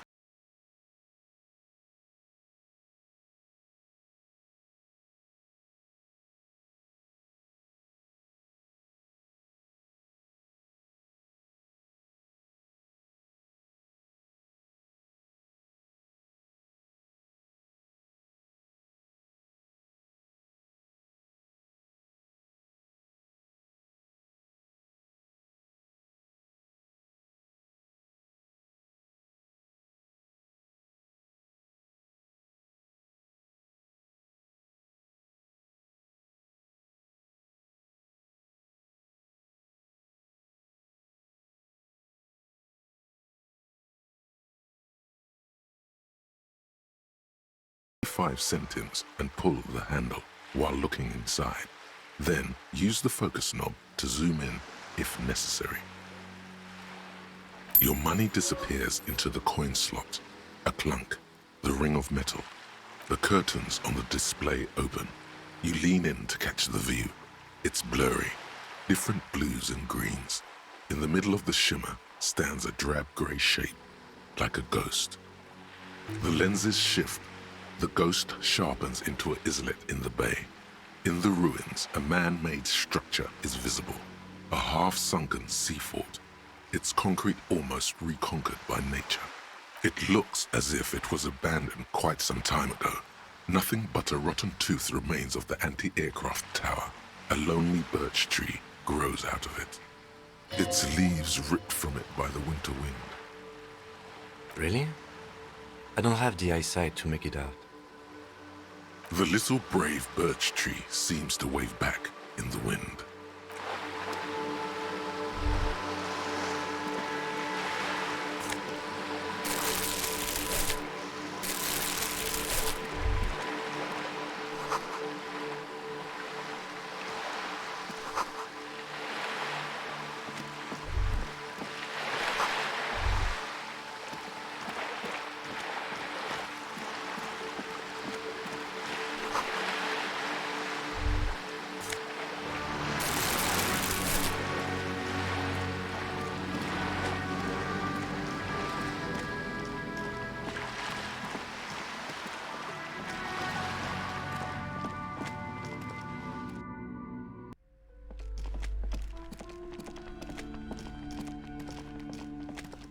Several maps. The maps look old and faded. Your eye catches. Always good to be informed of your surroundings.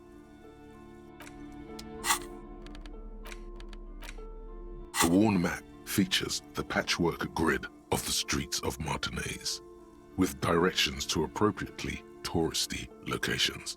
Year 48 resides on the upper right corner. Your finger moves through the various streets, across Rue de Saint-Ghislain and Rue Saint-Sipar, over Saint-Brun and Martinez North, finally coming to a halt on the spot where you are currently standing, although the map gives no such indication itself. For a more detailed view of the map, go to your journal and select the Map tab.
Racist isolationist culture, while your ancestors came to this island a mere 300 years ago.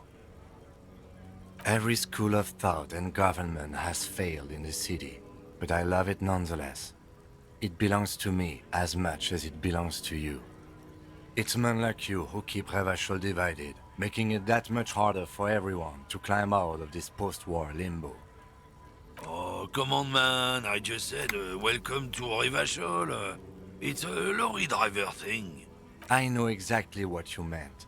You think my kind doesn't belong here, that I should watch myself and behave. But you see, I'm an officer of the RCM. It's actually my job to make sure you behave. I would advise you to remember that. Silence. The air between them becomes tense. Your partner needs backup. Now's your moment to shine.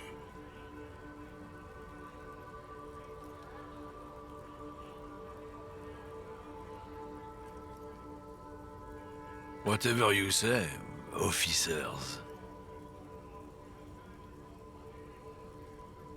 Oh, not much anymore. I'm here to pick up some cargo, but the dock workers are on strike, so it's a sit and wait on your ass situation. Apples? Yeah, apples? I take it you had other questions? He's given you the runaround.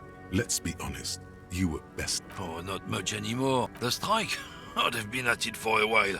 A month, 2 months maybe. But this here is just the last week or so. Apples? Fine. He's given you the... It's about biological determinism, natural law, the sorting of the races. Not the most popular topic nowadays, with the coalition in charge and all. You might want to change the topic. That is, bury your head under the sand like common sheep. Suit yourself, officer. Hide your face in the sand if you so wish.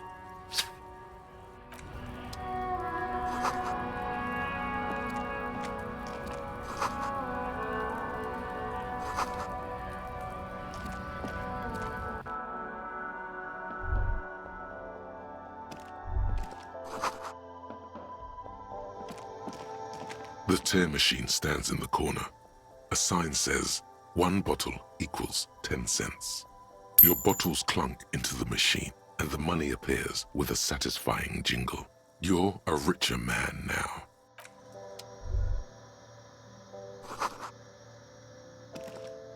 A small cabinet on the wall is filled with various medicine bottles, nasal sprays, and blister packs. They all bear the Saint-Baptiste Pharmaceutics logo. Their logo is the bloodless rose, pure white, untouched by harm. Just ask me if you need anything from Saint Baptiste.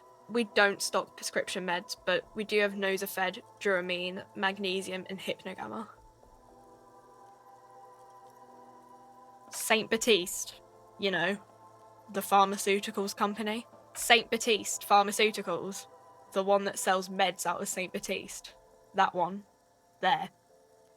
She is right. Saint-Baptiste, the company, derives its name from Saint-Baptiste, the city. Itself so named because that's what it is. A rare case where that really is the full etymological history. As far as almost anyone knows, at least. I don't know. Let's see. Nosafed is a nasal spray. Duramine is a really good painkiller. Magnesium is a dietary supplement. Hypnogamma is...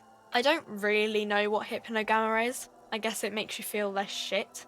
It's recommended to use after lots of partying, studying, or exercising. Uh-huh.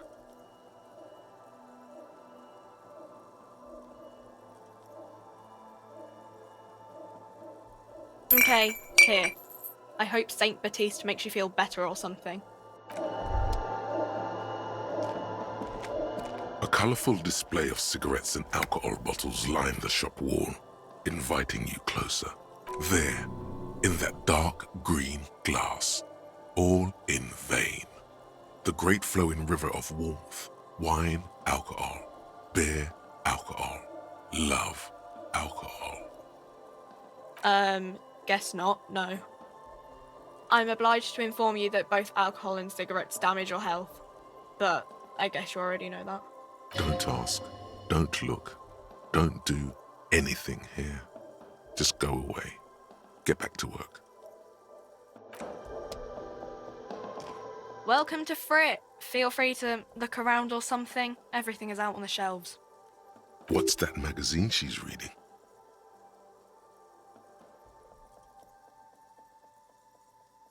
I don't know. Frit? A 7 to 11 grocery store. I think they think that the extra T makes it funkier. It doesn't. The story goes that normal Fritta, with 2 T's, a men's workwear shop in Vredefort, was already taken. So when Fritta Retail Inc. grew into a multinational corporation, they had to add an extra letter to avoid trademark infringement. You mean this? This is Pop Stars. It's got, like, famous people in it. It's not for sale.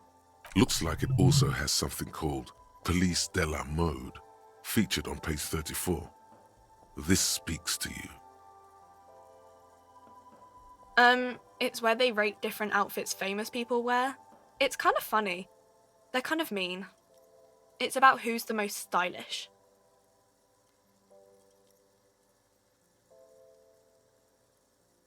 Benita. She's a model. Usually it's a model. Or a singer-songwriter. Or a model. We are not the fashion police. We're the real police. Okay. I'm not really supposed to be chatting to anyone, but...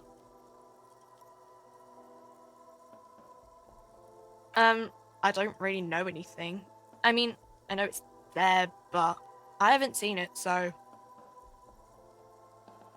I don't know, really long. I don't know. No need to worry. It's just standard procedure for us to ask around. If you hear anything, let us know, okay? Okay. Not really.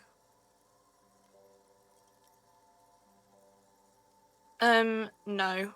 I didn't know him at all. Uh-huh. A warehouse?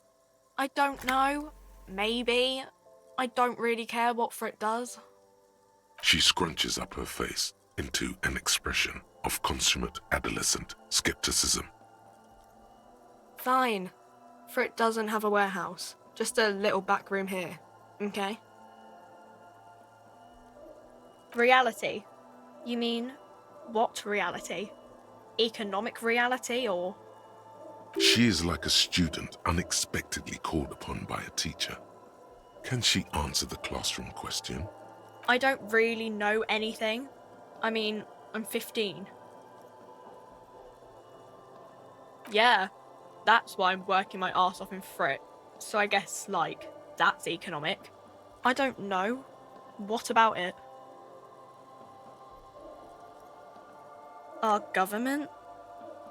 Or do you mean something else? Sorry, I really need to finish this article. Cool.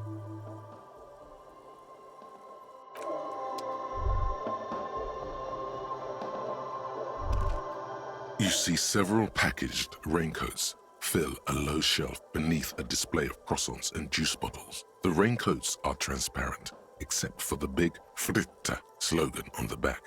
The packages are small, discreet, sloppily stacked, making them easier to take unnoticed. No need to worry about knocking over a display. What is what?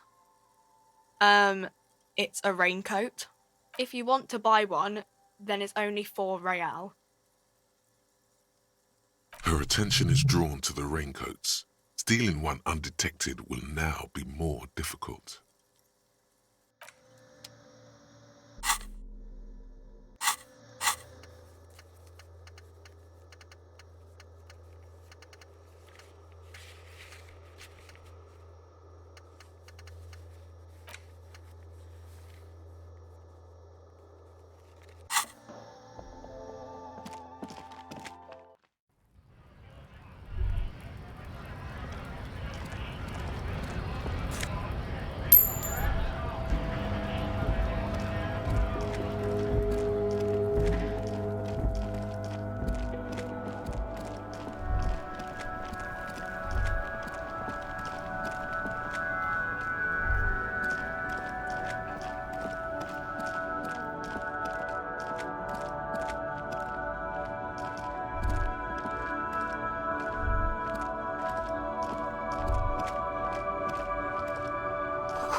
stands in the middle of the traffic island, pointing toward the sea.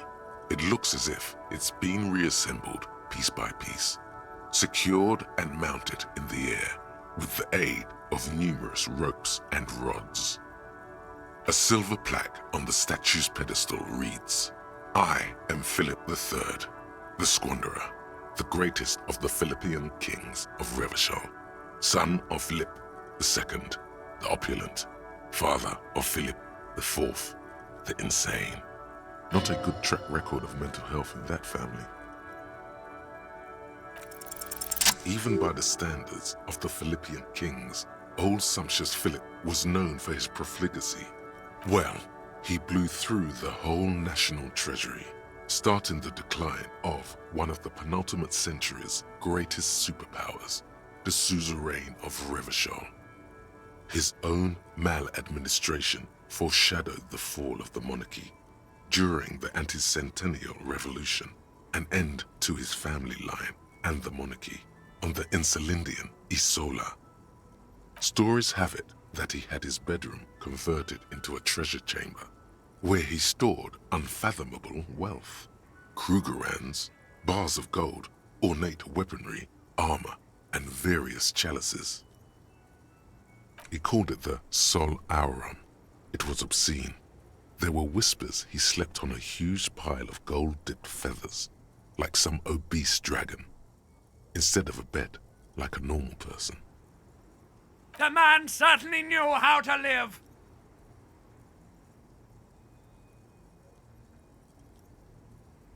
But wait, you haven't even heard about his fabled cocaine addiction. You see, old Philippe wasn't just good at squandering the national treasury on gold and ceremonial weaponry, he was also a prodigious snorter of nose candy.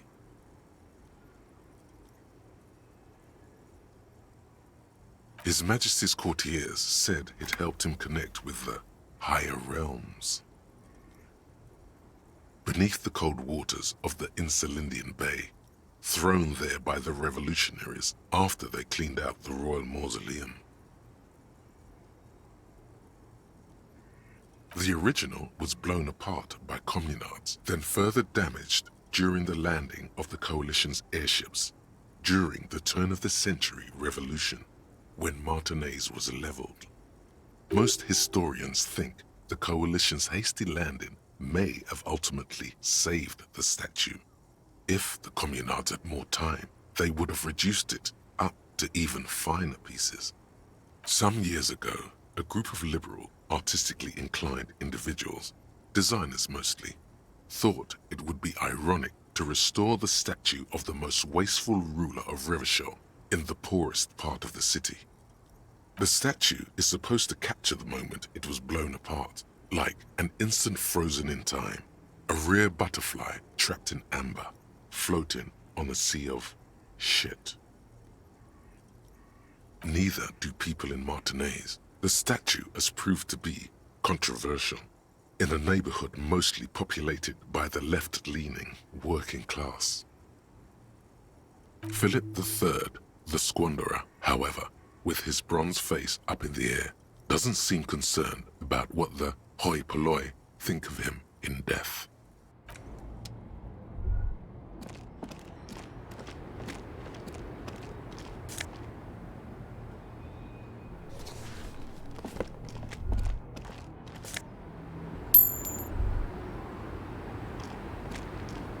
The small, wrinkled woman does not greet you.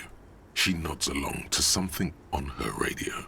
A photograph is clutched in her hands, and there is a warm smile on her face. The photo, an ambrotype from the turn of the century, as golden as her smile. It's the warmth of a winter night's fire. Maybe she could give you comfort and shelter, some cigarettes and food money. Maybe she's your... No response. Wherever this woman is, your words fail to reach her. Wait.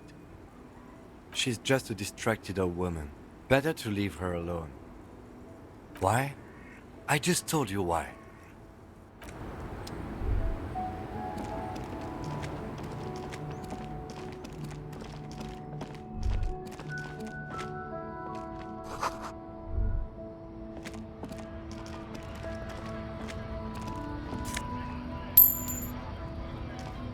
A lorry stuck in the traffic jam. This big, heavy Grad-made machine is well kept for such an old machine. The windows are clear. They've been recently washed. You can see a lorryman's cabin with personal belongings, stickers, insignia. The driver has adorned his space with a substantial collection of peculiar paraphernalia. Proclamations about honor, strength, and purity are glued to various panels.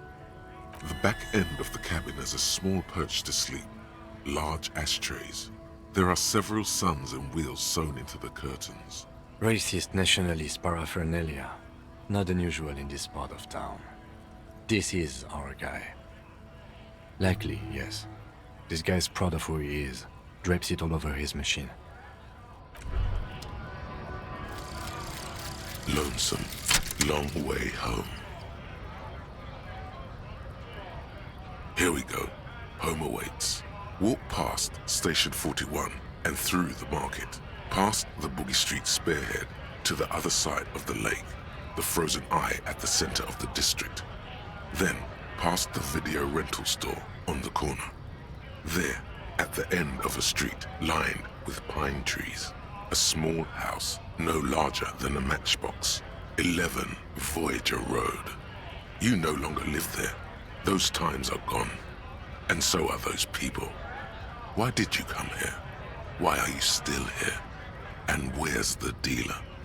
You have to get back to work. That's all you have now.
Bastards!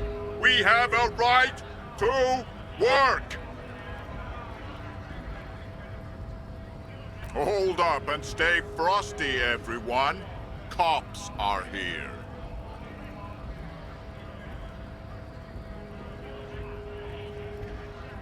You here to fuck with us? Beat the honest worker down. Good. We're fighting for a cause here. Right to work! Right to work!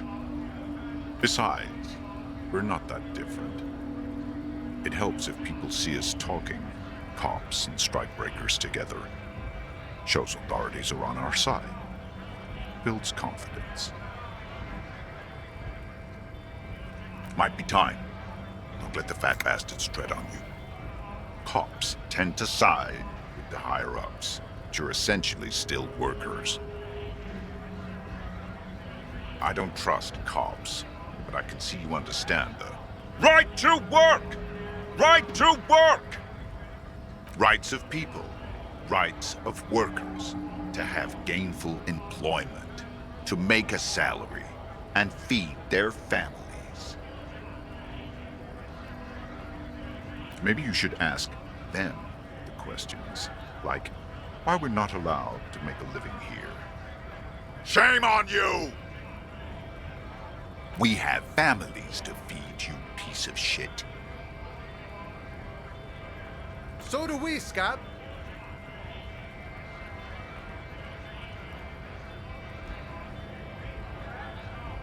Honest men and women with rights to work, to be useful, not toys for corporate interests. We came here to help the harbor run smoothly in time of crisis. If Union fucks don't want work, they ought to let in those who do want work. I have a question. Why do all these men follow your leadership? You think they follow because I'm big and loud? No. They follow the rules of the market, the rules of the economy, because they were given a job to do!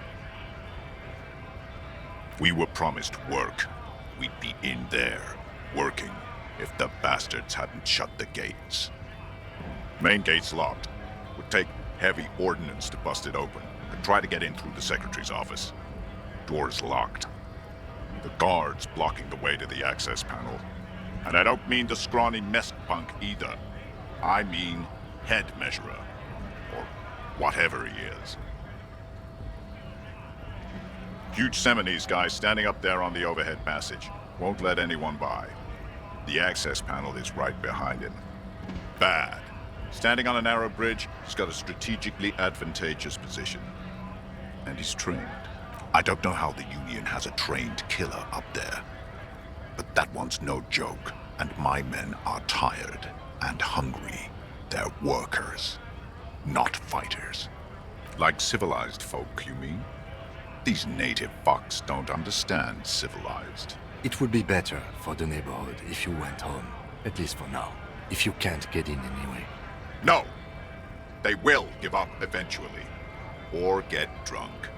Leave the button unguarded. Then we charge. Have fun. Union shits are on full strike. Don't think they're going to let you through the gates. Why you want to meet that fat asshole? I know nothing about a murder. The mention of a killing sends a barely noticeable shiver of tenseness through him. What are you talking about? I'm not tense. Yes, he's tense. Right to work! It's shameful. Cops doing nothing. You should bring backup. Open up the gates for us. Blockading gainful employment for workers is a crime. We are not picking a side in this just yet, sir. Pity. Let us work!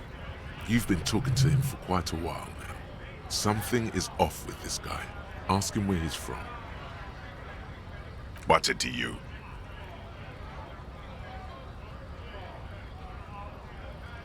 Am I a suspect? Done no crimes. I only fight for the rights of people. We're all workers, right? Workers stick together. Came from the eminent domain, in Jamrock. Backgrounds in odd jobs, heavy lifting, cargo hauling, bouncer work. I know the drill.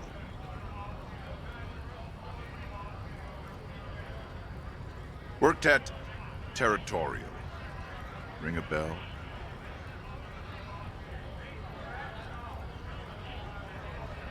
Uh-huh. It was a long time ago. When a bunch of ungrateful, lazy cockroaches can't get their act together, decide to block honest work for other people. Beats me. They mumble nonsense about boardrooms and workers' rights, while we have the right to work! There's something odd in the way he carries himself. His set of clothing looks vaguely mismatched. The different pieces of the attire seem ill-fitting. His shirt is far too small and an unpleasantly tight fit, while the overalls, held up by a belt, seem to fit a man with much more corpulence. He ignores your question, choosing instead to turn to the emaciated workers, raising both fists in the air. The clothes are obviously not his. Silence is the answer. There's something off here, but he won't say what.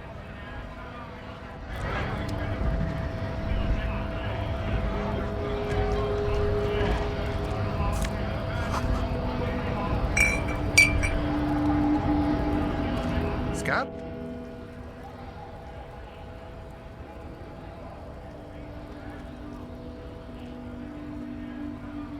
A kind of a worm, content with mere survival.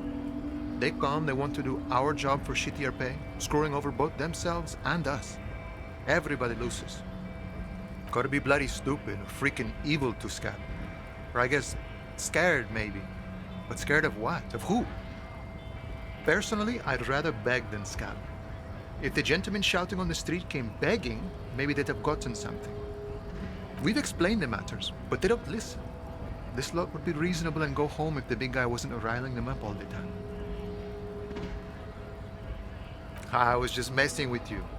No one's ever seen a cop scab.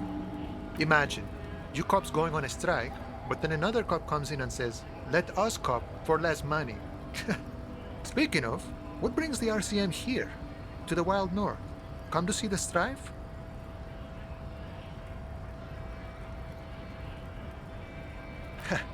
The little boy had a good on his promise.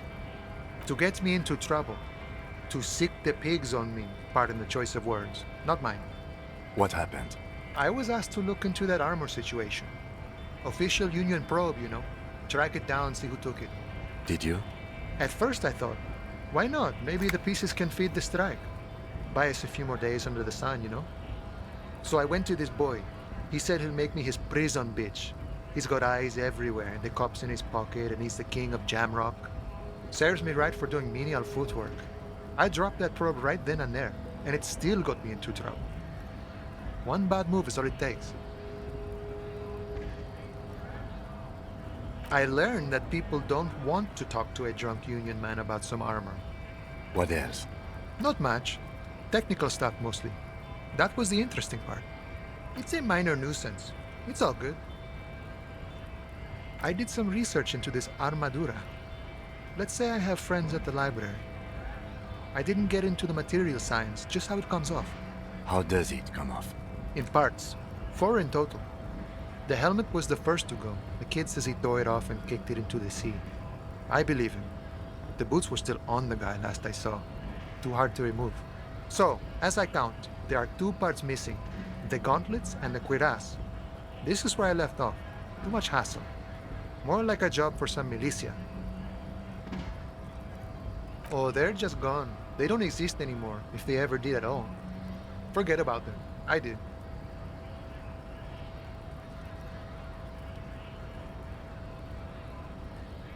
All of it? There are junior officers out there, eager to prove themselves. I would leave some for them, and I would leave the boots to processing, but okay. Let's find all of it. A mesquite's epic then, all across Martinez. I hope it will be a real bonanza for you. No problem. If you see that kid, thank him from Call Me Mañana. Thank him for showing me the way. He is sincerely grateful he is not tracking down pieces of armor right now. You know, serious business. I'm sure the big boss will be glad to tell you. You'll have to ask him first. He's a chatty guy. Wants to talk about the strike. Return once you've met the union boss and are on a better footing with the organization. Oh, good, good. What matters do you want to discuss with Everard? Everard's got a lot of knowledge about a lot of things, eh? Doesn't often dole it out, though. But sure, why not? I don't operate in that capacity. I'm not a granter of passage. The passage grants itself. I walk right past Measurehead and go in. Yeah, the 2.5-meter tall Semini Supremacist is there. Walk right past him, then press the button to unlock the door, then go past him again, and you enter the arbor through the office. Está. Don't worry, I'm sure it's not completely impossible. For example, you could best measure head in a physical confrontation, or you could convert to a Semini Supremacist worldview, or, maybe it actually is completely impossible. Jean-Luc himself would say the philosophy has proven overly heroic for the scabs to convert to. Not enough intuition. Not yet, no. He's incredibly strong. Sure. You know, see, he's a chatty guy.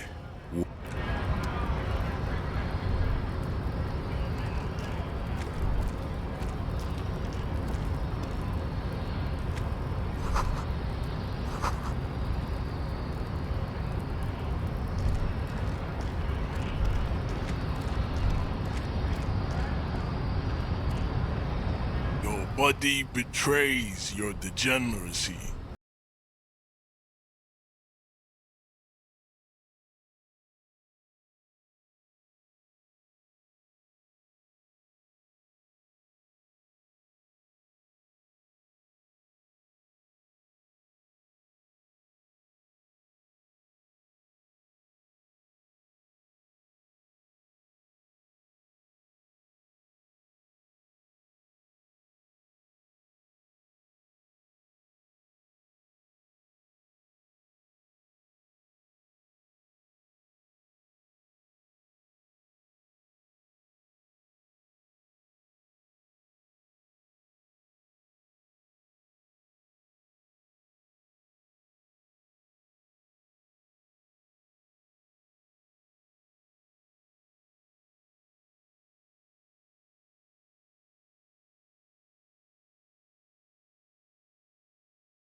You dominated lesser cultures, like the deformed Hemians and the inexplicably potato-obsessed Khoikos. But now your ascent to the genetic summit has halted. You are obsessed with sadness and with frivolous pop culture. You will be superseded. Isn't that right, babe? It is, baby, yeah. You know it. There is a button right behind him, just out of reach.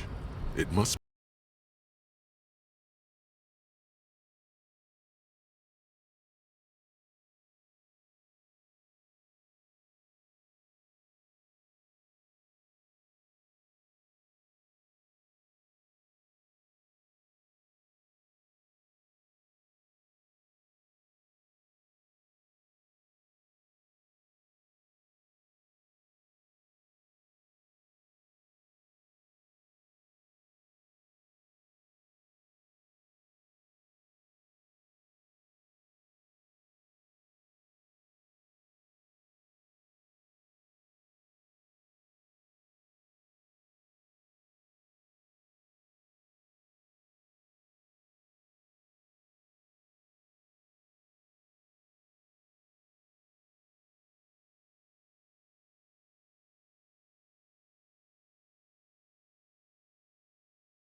This should dispel any doubt. Correct.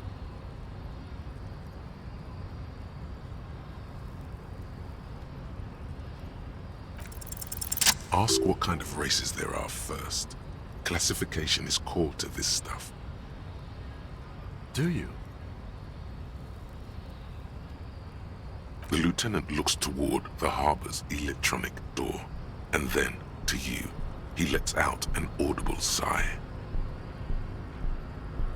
You are obviously a liberal, Sayolite. A polyculturalist.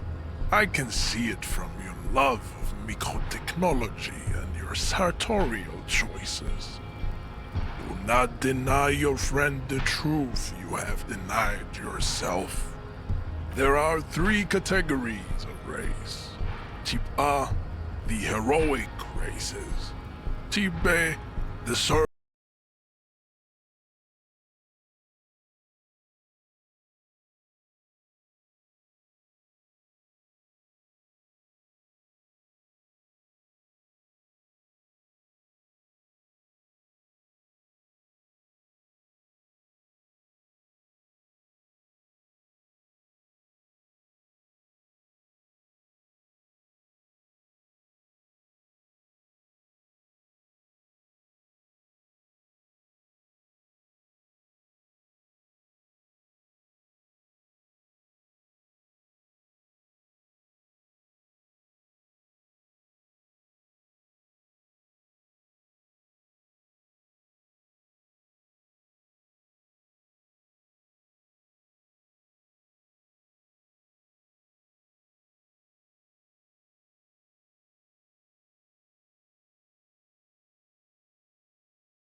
breathing has led to a lactose-intolerant subrace whom no one can take seriously.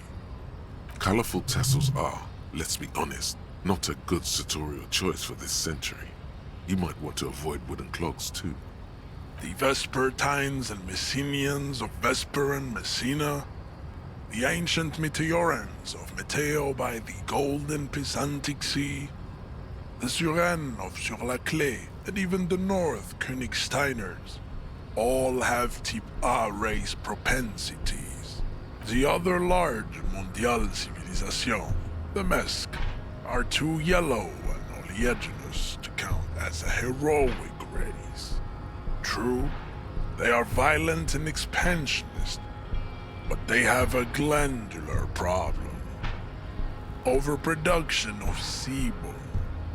Sebum is leaking into their brains, making them listen to El Mariachi music and eat toxic minced meat-based food, which in turn only produces more sebum. As proven by the Maun and the Mesk, Occidental Type A is in retrograde. The Seminese and the Areopagites are on the ascent. The indigenous people of this, the Insulindian archipelago. The Seminese inhabit the southern islands. I am Seminese, from the stock of Ulmuir on Ile de Fantôme. The Areopagites are the master race of the Ile Maran deserts. The Seminese are descendants of the Areopagites. We came here during a heroic migration from Ile Marat to Ansuland, thousands of years before the lactose-intolerant Maun Occidentals discovered this place. The Areopagites are sleek, long-headed. The Simonese are powerful, mesomorphic. The former is an immutable progenitor, unchanged since the Super Isola of Pericarnassus. Ancient brains rest in their slender skulls. The latter is perfected and adapting. Together they form the Simeno-Areopagite or Simeopagite superrace. That is all. There are no more type A races in the world. Nature was not capable of more. Type B are the unheroic races, amorphous non-competitors of the great race. The Khoikos and the Vacholier, they are mud-colored people. To an untrained eye, the Khoiko appear white and pinkish, like a ham sandwich. But look into their eyes and you will see. They are of an indistinct muddy color, and so is their skin. Unhealthy, sweaty, and ashen. Pinkness is a racial quality that has to be earned through centuries of advanced ballistic warfare and cultural domination that the Grad people have undergone for drinking Al Ghul and smoking the degenerate tobacco and for eating potato. The Khoiko, the countless micronationalities of Grad, are all inexplicably obsessed with potat. The only thing they like more is dividing into microscopic ethnostates, like political amoeba. The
museum of failed chimeric experiments and tragic maladaptations.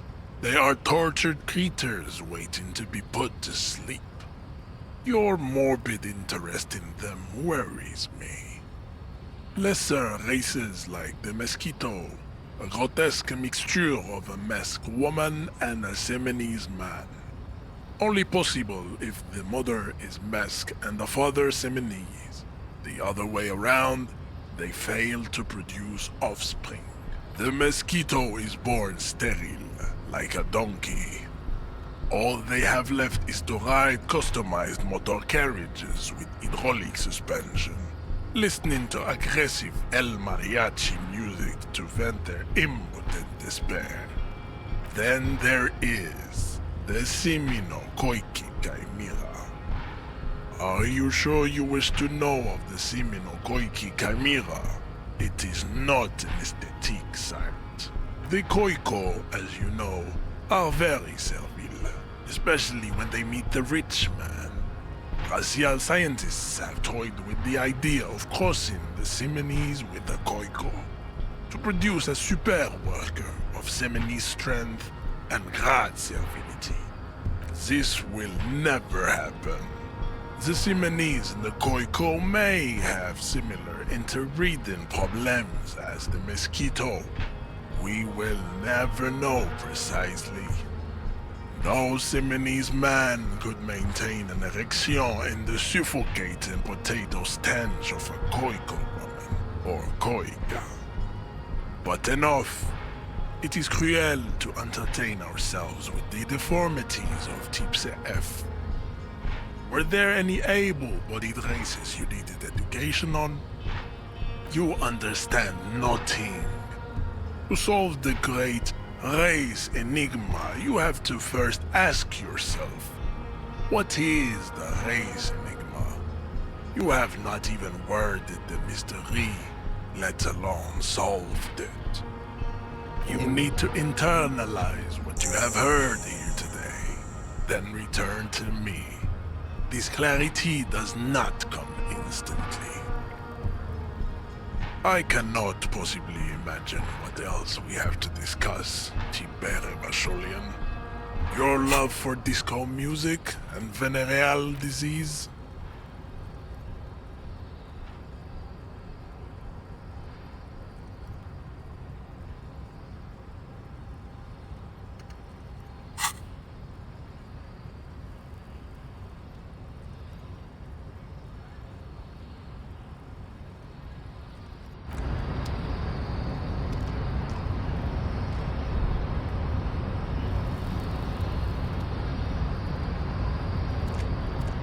The unpromising race pupil returns.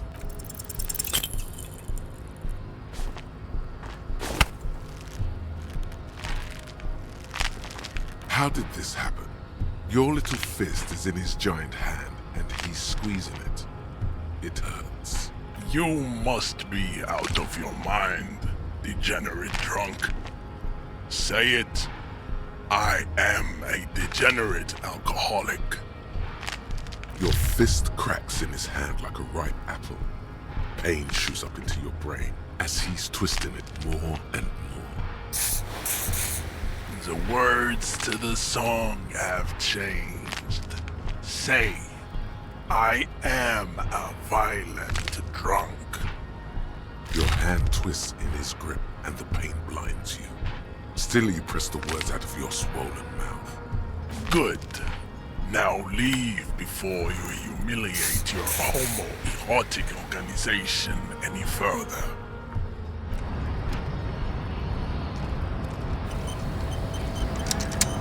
I'd appreciate it if you didn't force us into situations where I may have to shoot random civilians, because that won't get us anywhere. I'm not even sure the one bullet my chamber holds would even prick that hug.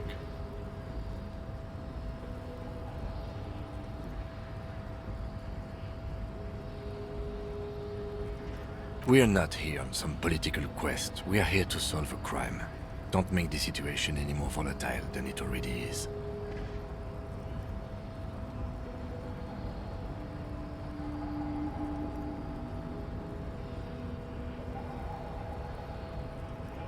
Let's think of something else. No. You should do it again. It's the last thing he'll be expecting.